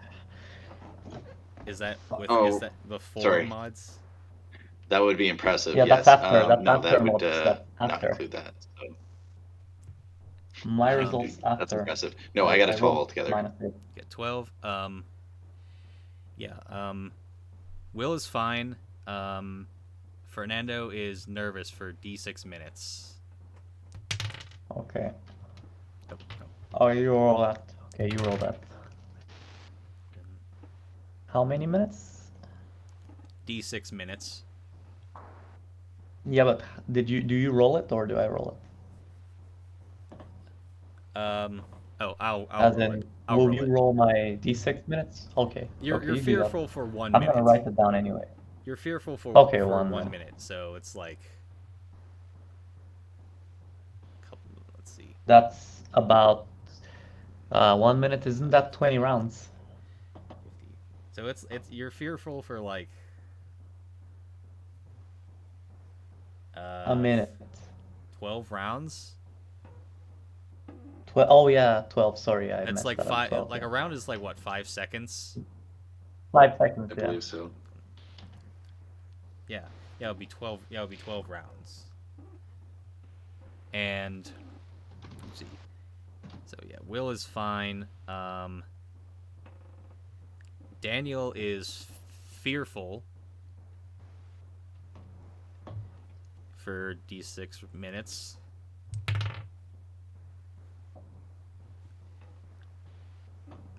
And let's see,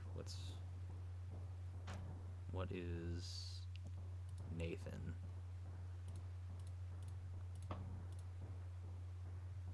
He is afraid. So, yeah. So Daniel is, he said, fearful. So he's minus. Can't fight offensively. So like he sees that thing and he's just going to. He's basically just gonna like hide behind a. Also, like, kind of hide behind a tree and just kind of train his rifle at this thing. What's the mod for nervous? Just -1, right? Nervous? Yeah, it's a -1. Okay, I'll just want to make a note of that. Yes. Okay, Okay. fine. So, let's see.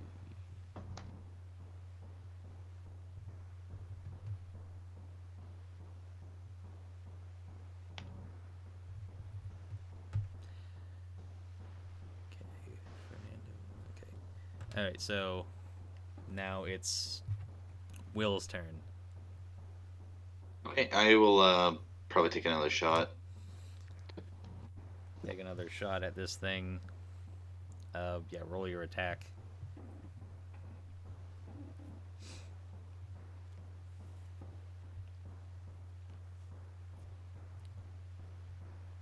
With a 9 altogether. I just realized my OV and that weirdness would cancel out, so it's just flat rolls. So that's a 9. Yeah, you take another shot and it whizzes past it. So you missed, unfortunately. Okay. Fernando, your turn. Yes. I wanna shoot this thing before it eats us for its dinner. Yeah. I'd say this thing is probably like 50 feet away. Hey, not bad. With my nervousness, I got a 17 with the... What was my weapon? Wasn't it It's a battle rifle. Battle rifle. It's a Heckler Koch G3. Haha. It's a Right. 30 caliber, 30 caliber, so it's a D12 for damage. So that's my So you roll a 17. damage, right? Yeah, but I'm unsure. Am I shooting a burst or a spray? I'm unsure. That's up to you. I think I'm gonna stick with a burst. What is it? Short burst? Short burst. Let me see that. So that's 4 rounds. So you hit. That's going to be. Let me see. See what kind of damage you did there. 12. Damage plus 2. Roll a d4 to see how many rounds hit. Okay.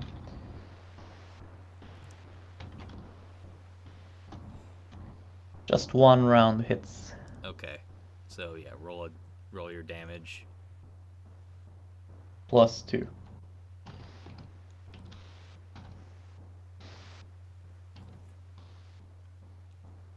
Haha. Sure. Just 3 damage.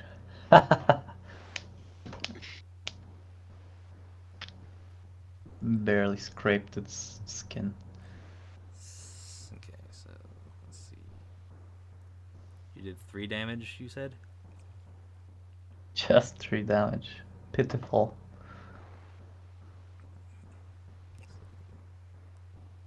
Okay, so yeah, you also is kind of like,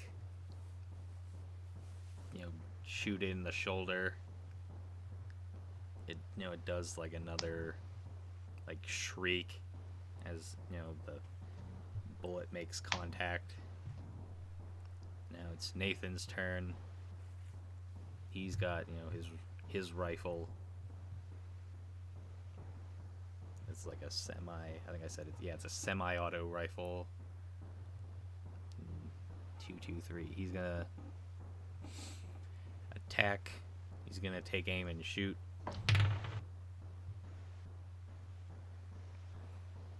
And he just makes the DD or the DV, so that's a damage halved. And that is,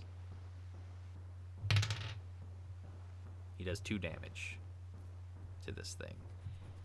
He kind of hits it in the leg, and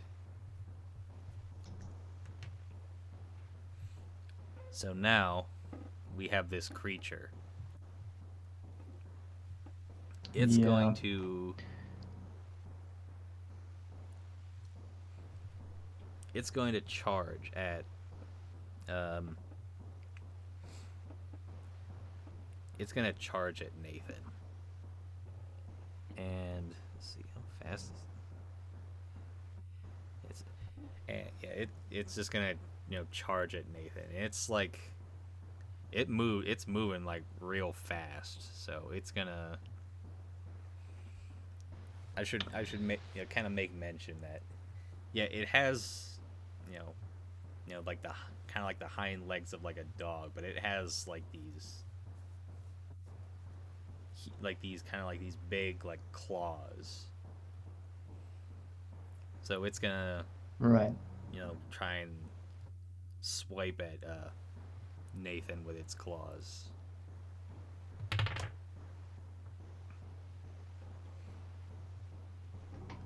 And that's gonna hit.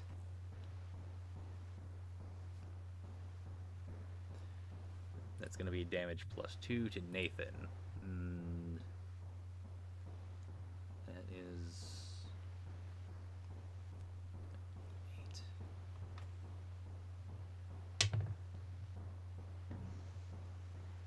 It does 8 damage to Nathan. And let me see. Hang on a second.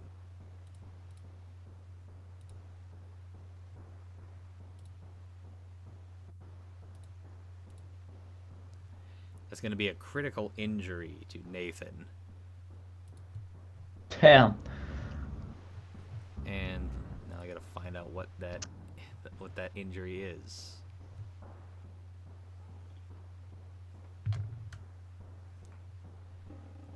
Strike to the Thing forearm. killed 5. Lose like 1 additional HP and is stunned for 1 round. So he loses 9 HP. Which is, let's see. That's a lot. Which is unfortunate, to say the least. Alright, so yeah, so this creature just kind of charges towards Nathan, and he kind of like puts his arm up to kind of block it, and it just like tears into his arm. And he's Well, it's better than losing his head. knocked backwards. So you were so just out of curiosity, you were right next to like Fernando was right next I'm to right Nathan. next to him. So yeah, this thing is like 5 feet at best. Not good. This is not good. Alright, so Not good. Fuck. fortunately for you, you have the initiative advantage to this thing. So now from the top, Yeah, thank goodness. we start now round 2. Daniel's turn. He has, we'll say he has an assault rifle. He's going to try and take a shot at the at this creature.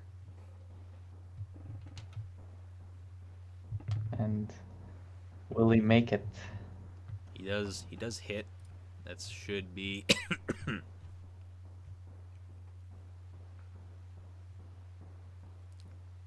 let's see.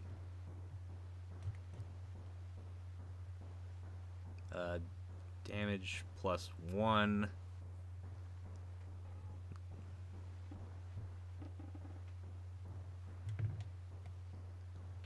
It is 5 damage.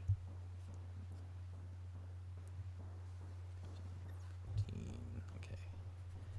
It's 5 damage to this thing.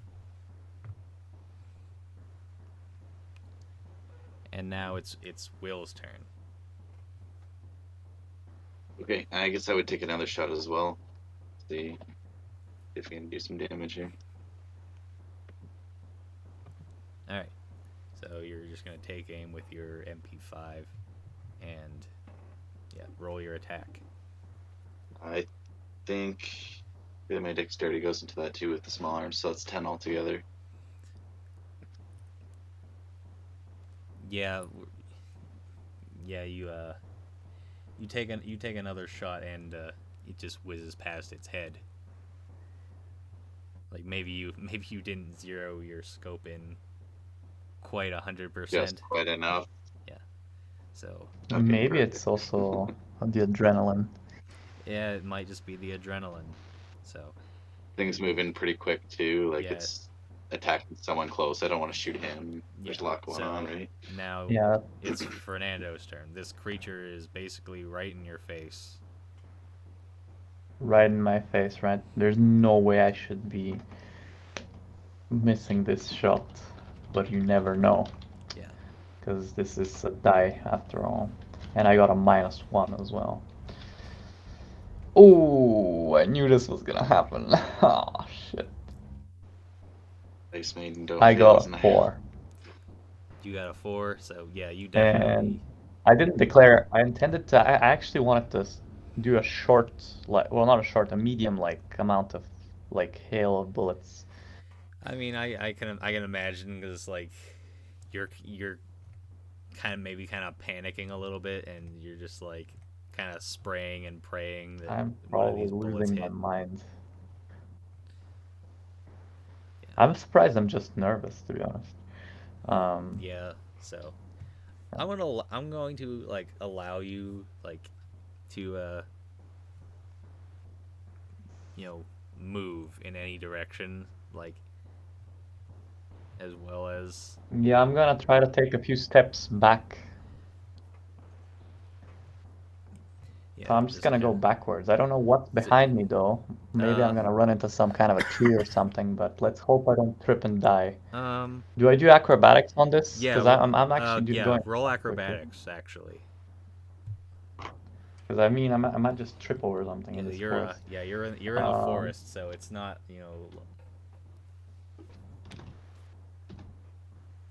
okay, We'll train 11. your yeah, unsmooth. That's you're one. fine. You just kind of as Oh, you kind of like spray, you're kind of backpedaling, and you kind of yeah, I go back some like 5 feet or something. so yeah, you got like 10 feet between like you and this 10? creature. Okay. Nathan is stunned this round, so nothing for him. Now this creature, it's gonna try and attack you, Fernando.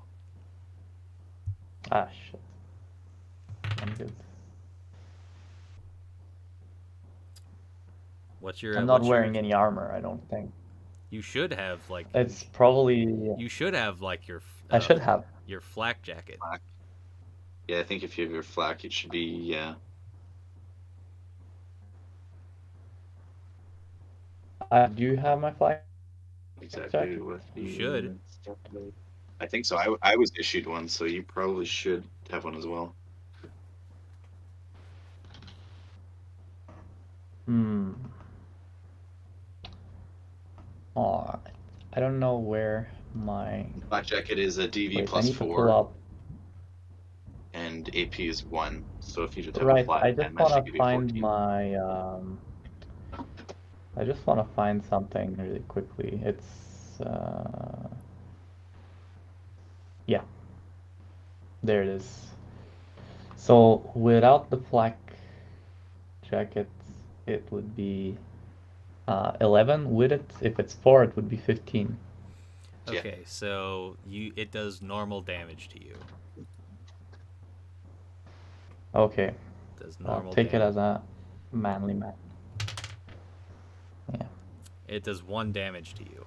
So it just kind of Ah, it attacks you. Well, it attacks, Nathan, cutting open his arm.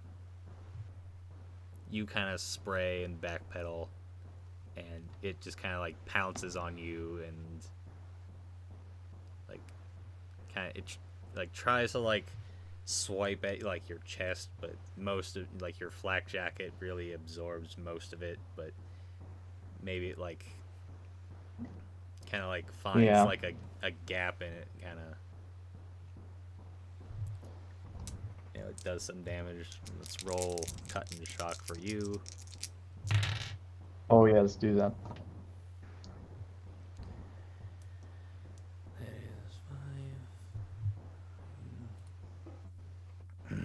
is 5.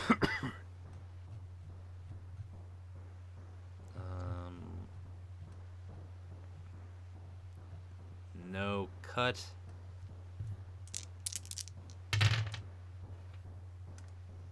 And no shock either. So now it's round 3. Good. Now it's Daniel's turn. He's gonna shoot like a 3-round burst at this creature, and he misses. Okay. Now it's Will's turn. Okay. Will's just gonna take another shot because there's not much else to do, but try and take a shot. And that's a 1 + 1, so that's 2 altogether. But a natural one. How lovely. Well, In my direction as well. well, you technically didn't fumble, so. Or, yeah, you don't fumble because if you rolled like a, I think that's how it is. I think it's like if you roll a natural 1, it's a. Well, actually, let me double check. Well, he did roll a natural 1. It's after mods that it's 2. Right. Technically. Okay, so. Not that I'm like hoping to. No, man, it's better to. get Okay, stuff. so play the you game rolled a correctly. natural. Pointing it out. Okay, so you rolled a natural 1, right? Yeah. All right, so yeah, that is a fumble. Okay. Let's see what happens here. Good old jam.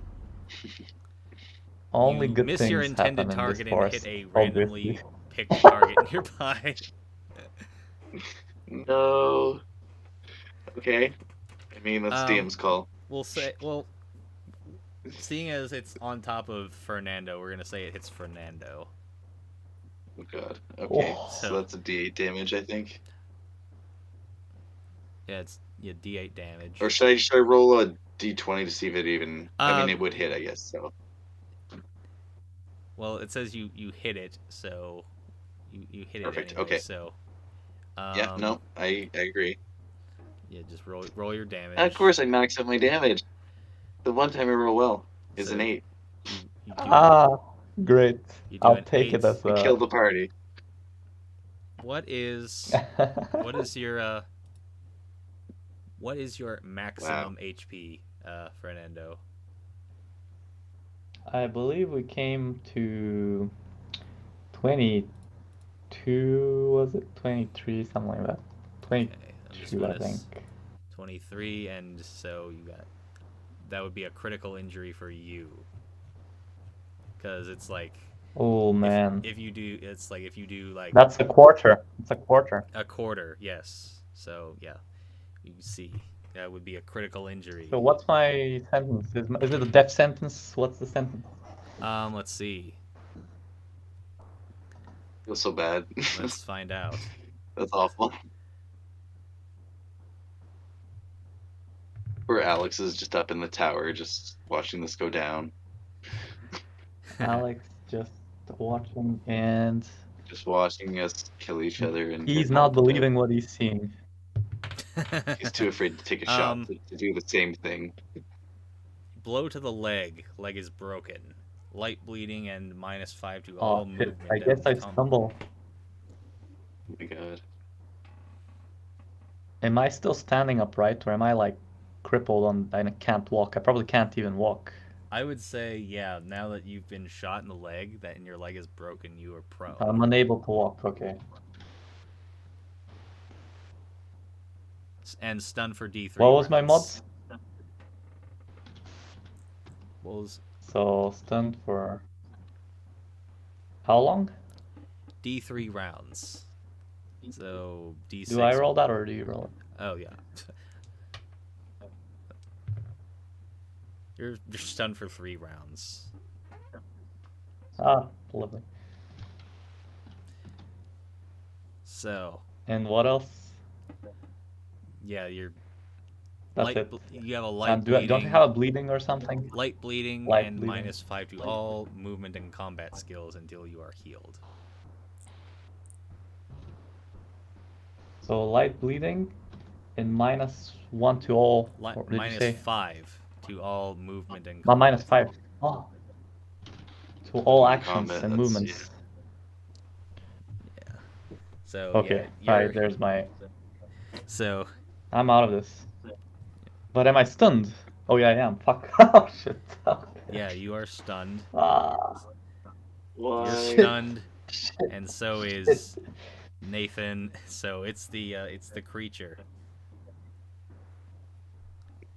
And it's gonna eat me. Let's see. It's gonna watch me finish the job because I'm just have terrible aim. It's amazing. Like surreal. How bad? So I had a feeling this would happen. I just knew it would be. let me see. So what's your DVME, Fernando? Mine? Yes. Oh, mine. As I said, it's uh 15, but I don't have dodging anymore, so it's 14 actually. 14. So 14, and you would get a Yeah. -2 because you're stunned. Yeah, but I It don't even know, do I have DV like normal when I'm stunned? Or do I not have -2 to my DV when I'm stunned? Because I yours believe I do have -2 additionally to my -1 from no dodging, so it's actually not even 14, it's 12. miraculously it misses you. With God. 12 DV, oh my goodness, okay. Yeah. So like it like tries to like swipe at you with its claws. So but maybe you like even if you're even Maybe as I'm falling, stumbling or yeah, whatever, yeah. it's like trying to like swipe at you, but like you get shot in the leg, so you fall and it misses. Yeah, or maybe my armor Surprised absorbs the some of creature that. with my bad aim. Yeah. So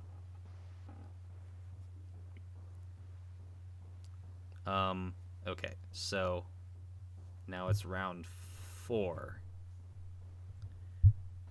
Daniel So I got 2 more rounds to survive. yeah, Daniel Luckily. sees that Daniel sees, Fernando's, pretty wounded, so he's gonna, make an advance to, he's going to advance, to basically his maximum, like, reach, which is, I think it's like 30 feet, like, for, like, a standard, like, NPC, or something like that. It's the tempo, yeah. He Yeah. can run in 5 seconds. Yeah. Which, I think tempo was like strength times. let's see. Was it strength times something? No, it wasn't strength. It was. Oh, it was so long ago I looked at this. But it doesn't matter. Point is, yeah, they can run like something like 30 feet, yeah. Yeah, he like makes like a tactical advance, and then you know he's gonna take a shot at well, if he goes his full thing, like it would be his whole turn. But maybe he'll like go like he'll start to like advance, but he's gonna take do another burst. We could probably shoot from a distance. Yeah, so he's gonna do another he's gonna do a short burst. At this creature. Man, and he misses.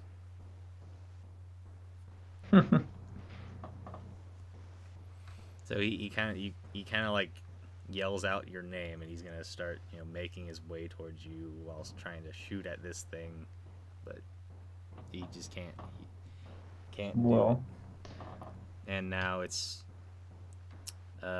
William's turn. Okay. I guess seeing how like bad Fernando is hurt, and seeing kind of us all kind of like closing in, trying to get this done, I'll jump on the radio message or kind of send word to Alex and tell him to get like help out here now.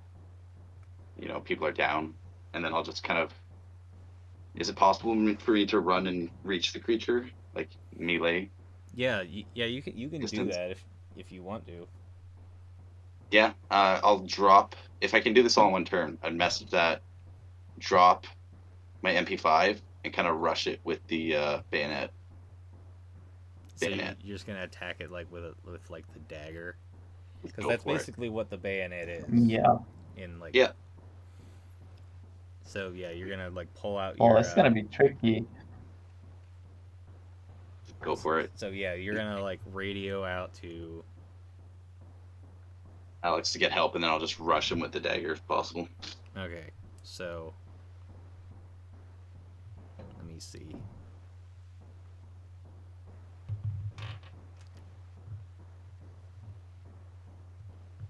I believe the bayonet's the same as a dagger anyway, so if it's not attached.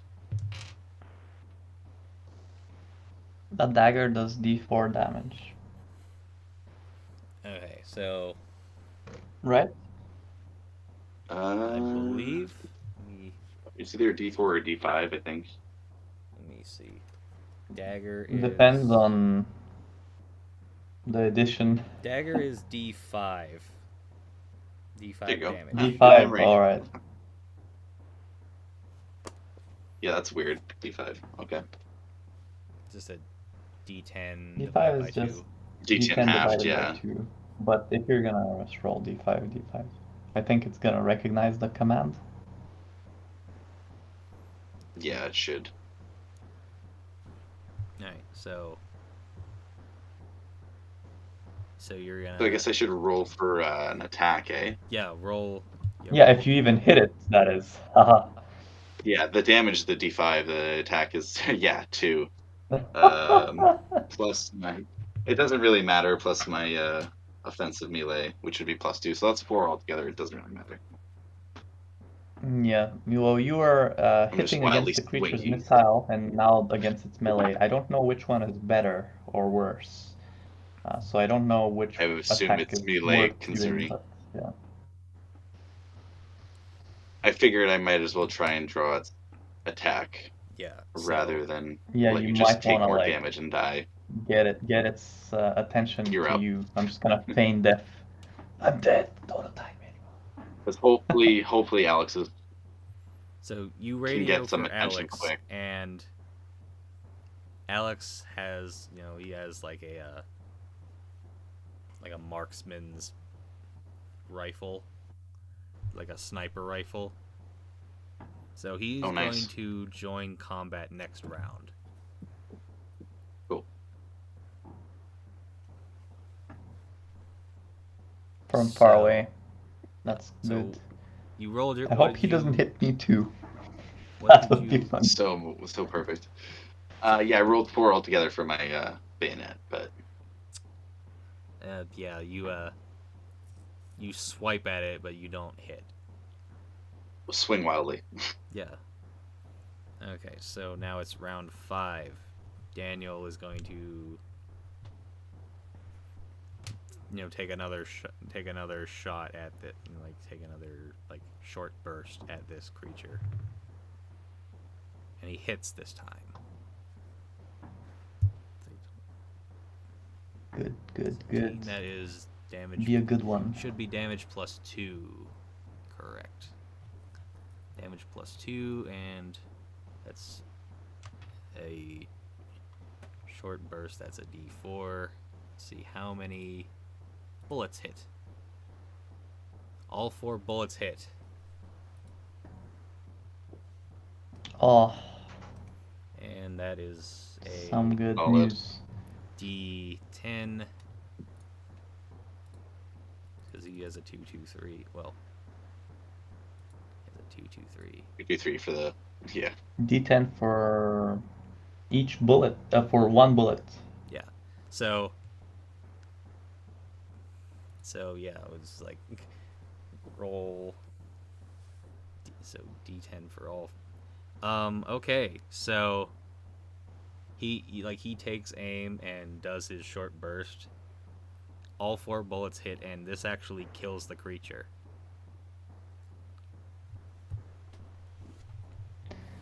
Yeah. You know when they said that I needed to not get injured because we don't have the medical team? Yeah, that Yeah. didn't go as planned. I remember that vaguely. Yeah. So Well, you didn't get shot. But yeah, not much better. well, Yes, you did get shot, but I Yeah, did. fair. Actually, I did Just shoot you. So all right. it was So just you that shot me. all right. awful. It happens though.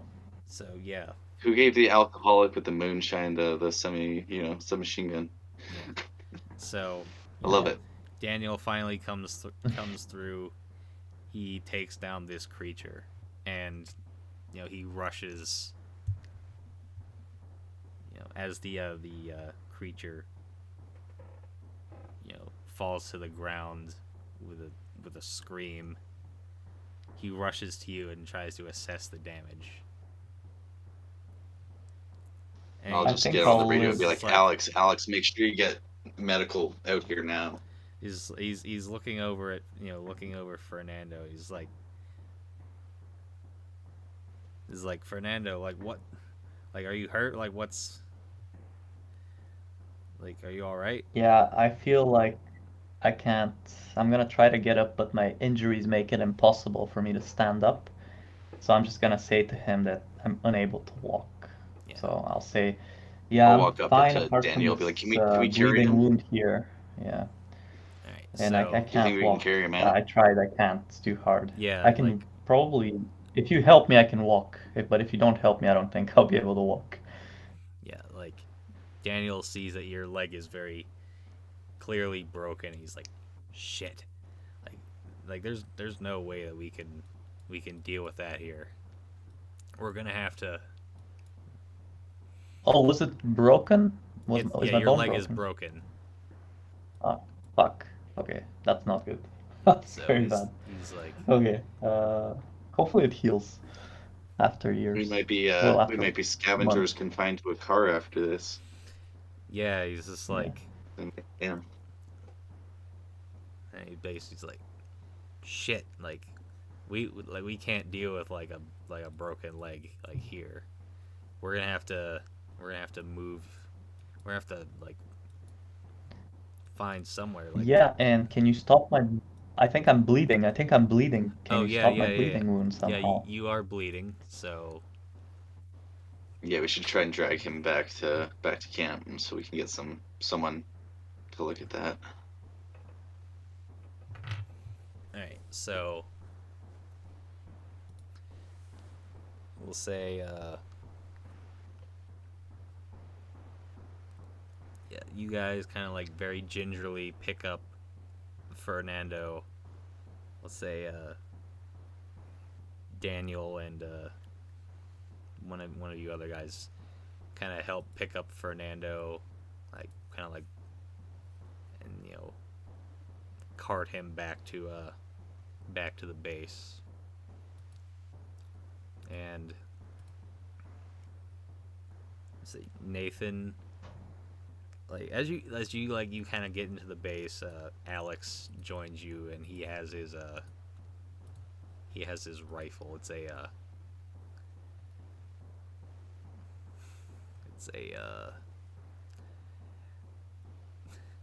somehow he lucked out and he has like the anti-material rifle. He's got like a freaking like a Barrett rifle or something. That's so perfect.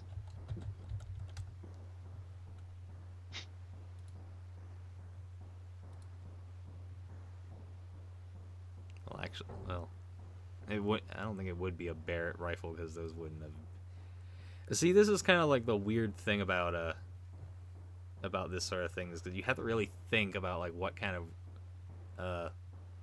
weapons you're using. Weapons were like even invented Well, they might around have the had time some period. kind of Yeah. like secret weapon, but I don't know what kind of. Hold on, I might have a list.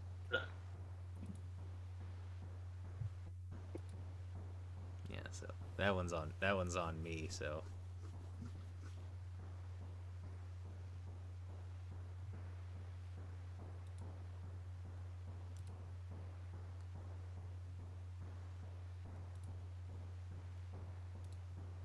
We're just looking for like a 1980s sniper. yeah. Well, actually, just to save us the trouble, let's just kind of maybe bend the time frame a little bit because some of it. So we'll just say he like he somehow like kind of scavenged like a Barrett rifle from like maybe a like an army battalion that somehow got killed. So he runs up holding this big like sniper rifle, and he's like, and he sees that Fernando is pretty fucked up, and for that matter, Nathan's pretty fucked up too. His arm's like he's got like a pretty nasty gash. So he Yeah, at least he's got he just a radios gash. out to like the medical team that obviously like they can't really do anything about the broken bone, but they can at least stop the bleeding. Oh, what was that thing? Can we at least look at it? What is that thing? Yeah, can we like retrieve that body back to camp or something? Because that's not normal. Yeah, you can That's some kind of a weird. you can go and like retrieve the body if you would like. Well, I would like. Just because like Crazy that, what kind and of I'll have stuff works explained in it this to forest. I'll explain to people that like we had the murdered or mutilated couple of Soviet troops out there. Like it murdered quite a few people before it even attacked us. So quite dangerous. And if there's more of them, Yeah, and also that's quite terrifying. dangerous that there are Soviet soldiers around these areas as well. Yeah, they were pretty close to camp. Yeah. In fact, they are like very close, which is not good. No. Yeah, if that thing wasn't out there, they might have even tried to get a jump on us. Yeah. So For sure. you're gonna go retrieve the body of this creature, and as we basically said, it looks very vaguely like a human being, but it's just like twisted in some ways. Like as I said, the knee like bends in like the opposite like kind of way that like a normal humans would. As I said, it's kind of like the hind legs of a dog. Oh, I should also mention that it smells like rotten flesh. I completely forgot about that detail. It's Some like, kind of an Indian demon, this dog. and Yeah, I think Will's officially freaked out from everything that's out of the few creatures he's seen out here. They all seem to be pretty terrifying. yeah. So Yeah, so its head is like humanoid, right? it is like humanoid, but it's kind of twisted But in it's also like some twisting, ways. yeah, like Like it's got maybe like you can see So I'm like gonna it's got imagine it's like some kind of a. some I don't kind of know, like man. like fucked up like really like sharp teeth. It's got like really like long like sharp talon like claws, like, and it's like where it's on its hands and whatnot. The it's kinds terrifying. of stuff that lurk in this forest are making me question God. So when you said Well, actually, we're gonna say let's role play this out a little bit. So you go to retrieve this body, and you're kind of looking it over, and you wanted to like what bring it back to camp. Yeah, I want some proof of like what is out there. And I also, you know what's really suspicious for me? Um, this guy, what was his name? Jaeger. Yes, Uh, the this guy, he was so Crypt. calm, and he was saying, "Oh, my soldiers are scared of nothing." Haha.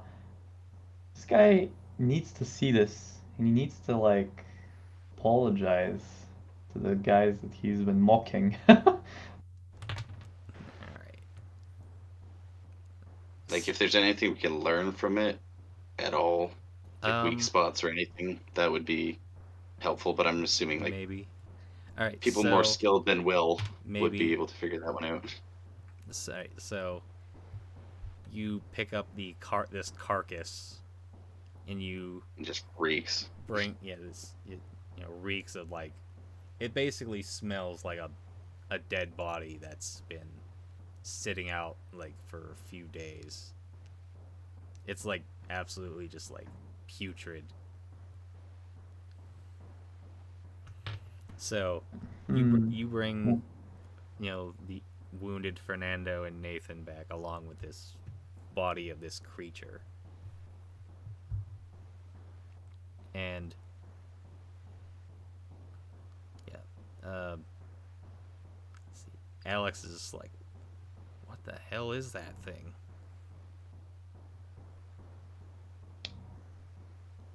I I don't know, I but couldn't even it's tell you, man. either some kind of a creature that just exists and we don't know of its species, or it's some kind of a engineered mix between what looks like a dog and Yeah. a human. I would say maybe roll world lore if you would like.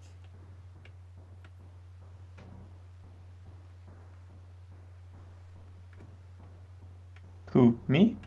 Um, both of you. Everybody. Everybody, okay. Everybody's wrong. Uh, oh, I'm trained. Nice. Yeah, I just noticed that too. I have no training in that.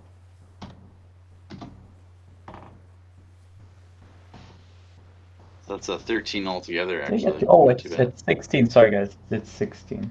Okay. My result's 16, So not 17.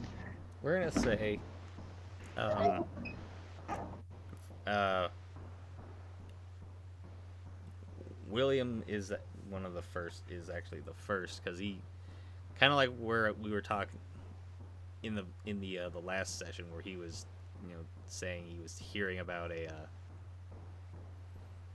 where he heard about the Mothman legend from like somebody he used to work with in a textile mill. He remembers another story. It's he remembers this person talking about a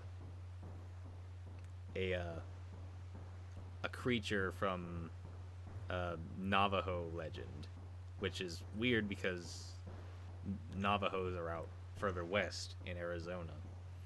They're talking. He remembers hearing about creatures they called skinwalkers in Navajo legend, which were supposedly uh, evil or like malevolent witches who learned, who had gained the ability to change, shape by wearing like an animal's pelt, and it could turn into that animal.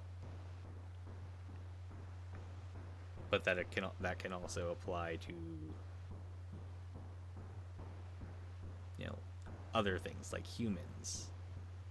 He also goes to show that he talks about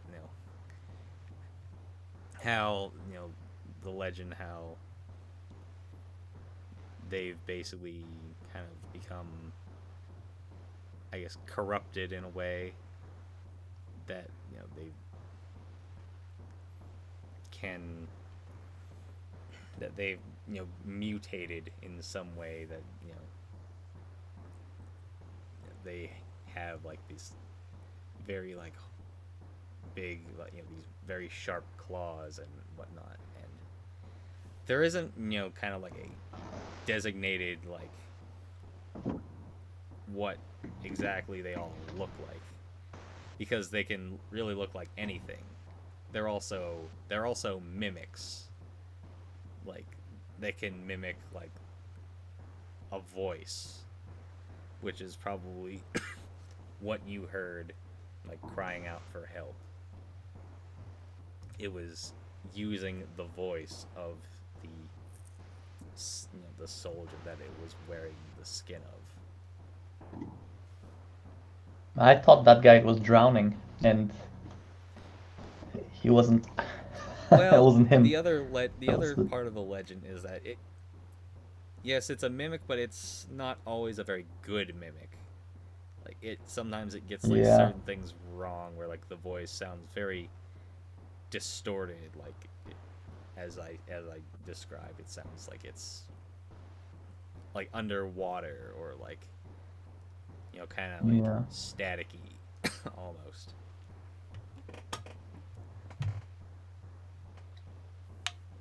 But Well, that's good.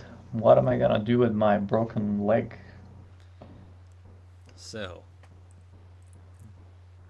so you got like the attention of you know like what little medical staff is at the disposal of this camp. And let's see how they do with healing. We're gonna roll healing rolls for everybody. So let's see how the medics here deal with Fernando's light bleeding. Yeah, they stop your bleeding. Okay. Obviously, All I need now is just food and rest. at the they they they stop your bleeding. They try and maybe set the bone the best they can, but It probably hurts like a fucking bitch. yeah, and they they close up they close up Nathan's wounds too, but he's Ah, you know they can deal with that, but Fernando is in a pretty dire situation right now.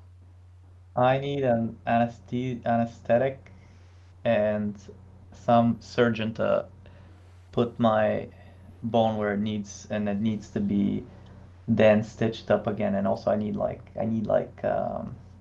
need it to be maybe adjusted. I don't know where it's broken, but yeah, it needs a surgeon probably. We're gonna say like it's Or also it depends how much it's broken. It really depends. I need like somebody to scan my leg to see how much it's broken, because otherwise it might be just cracked a little bit. It doesn't need to be like completely broken. So it needs to heal. we're gonna And I say need somebody to take a scan. I'm gonna say, let's see, do they have do they have the technology to at least do X-rays? Okay, so they have like just now recently acquired like it's kind of like this old X-ray machine, and Okay. yeah, they very quickly do an X-ray of your leg to see just how messed up it is. and let's see, your your tibia is pretty messed up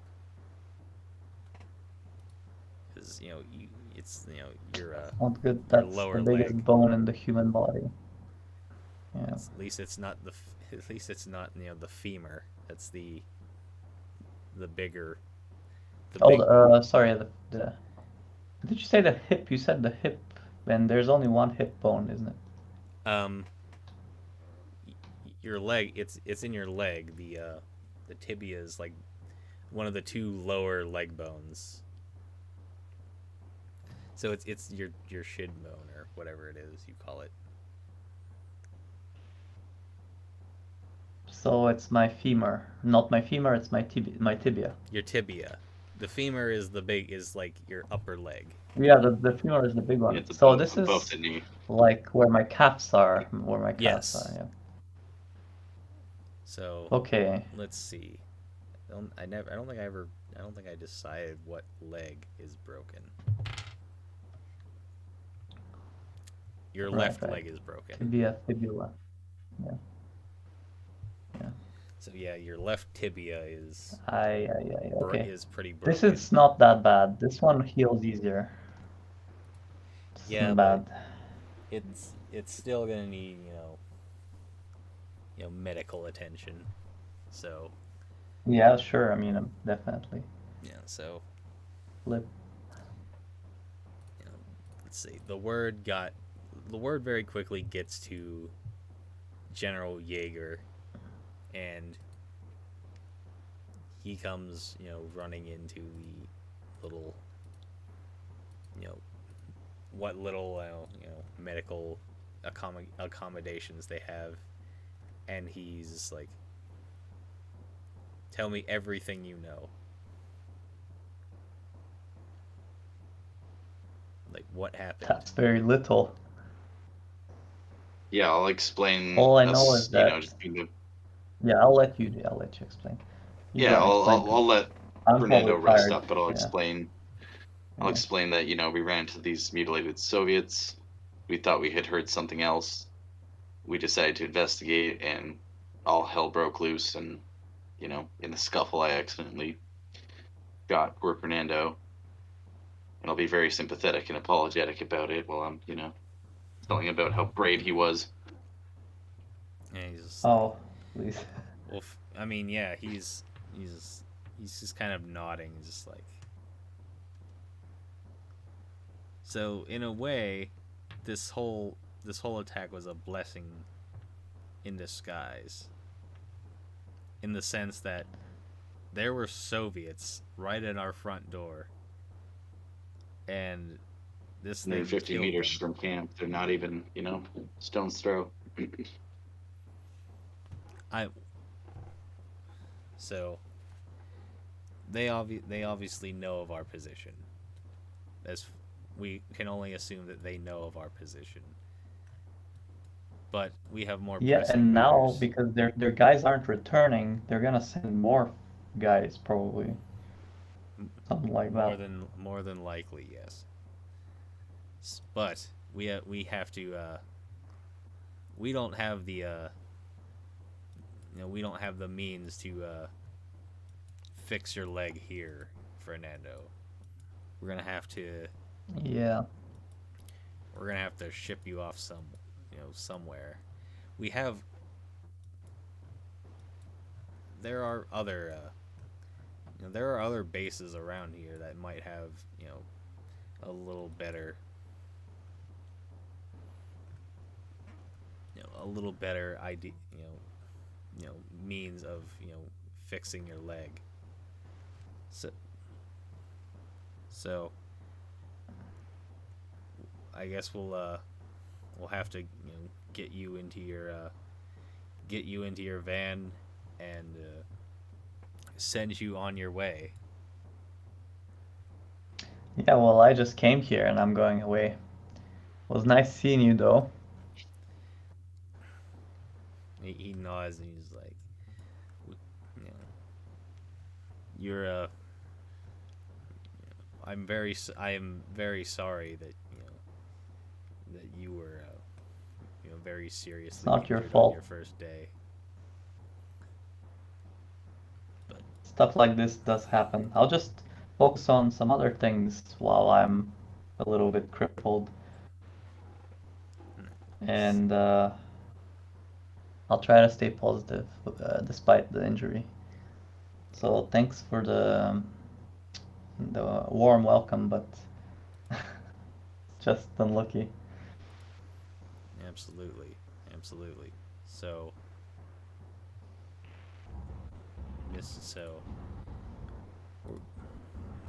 so he Mr. Jaeger calls out to one of the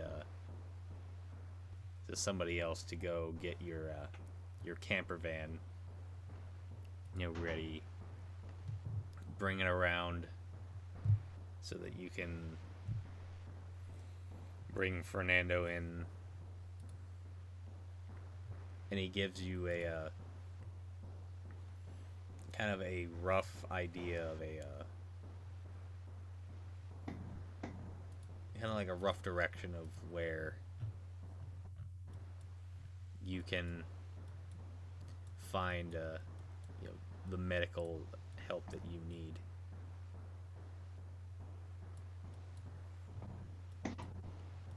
Okay. So within maybe like a couple minutes. I'd be on the way to the nearest infirmary. Yes. So in a couple minutes, your we're gonna say it's green. Your green Volkswagen camper van is waiting outside when you head out. With my driver in it, right?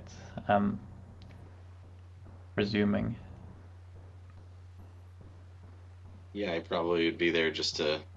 I'm already awake. I'm already skilled at driving, so. Yeah. So yeah, you it's pretty much the whole party. Alex is gonna stay behind, so it's Daniel, Will, Fernando, and Nathan, and whoever's driving this vehicle. Let me figure out a name here.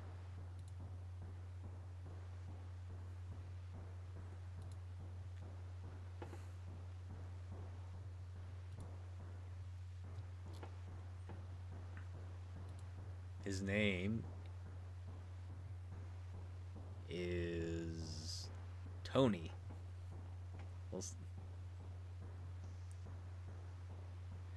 Tony is my chauffeur. Chauffeur. Yeah. Yeah. Chauffeur. So yeah, we got this guy named Tony at the wheel, and it's like 2 o'clock in the morning now. So Step on it, Tony. all right. So yeah, once everybody's loaded in and whatnot, he steps on the gas, and you're out into the dark night, much almost very similar to the previous night, and I think this is a good time to conclude the session. Good. So we'll Yeah. That was Thank you again. unlucky. once again, it's like somebody gets real fucked up. And, right, so I'm gonna stop the Yeah. recording.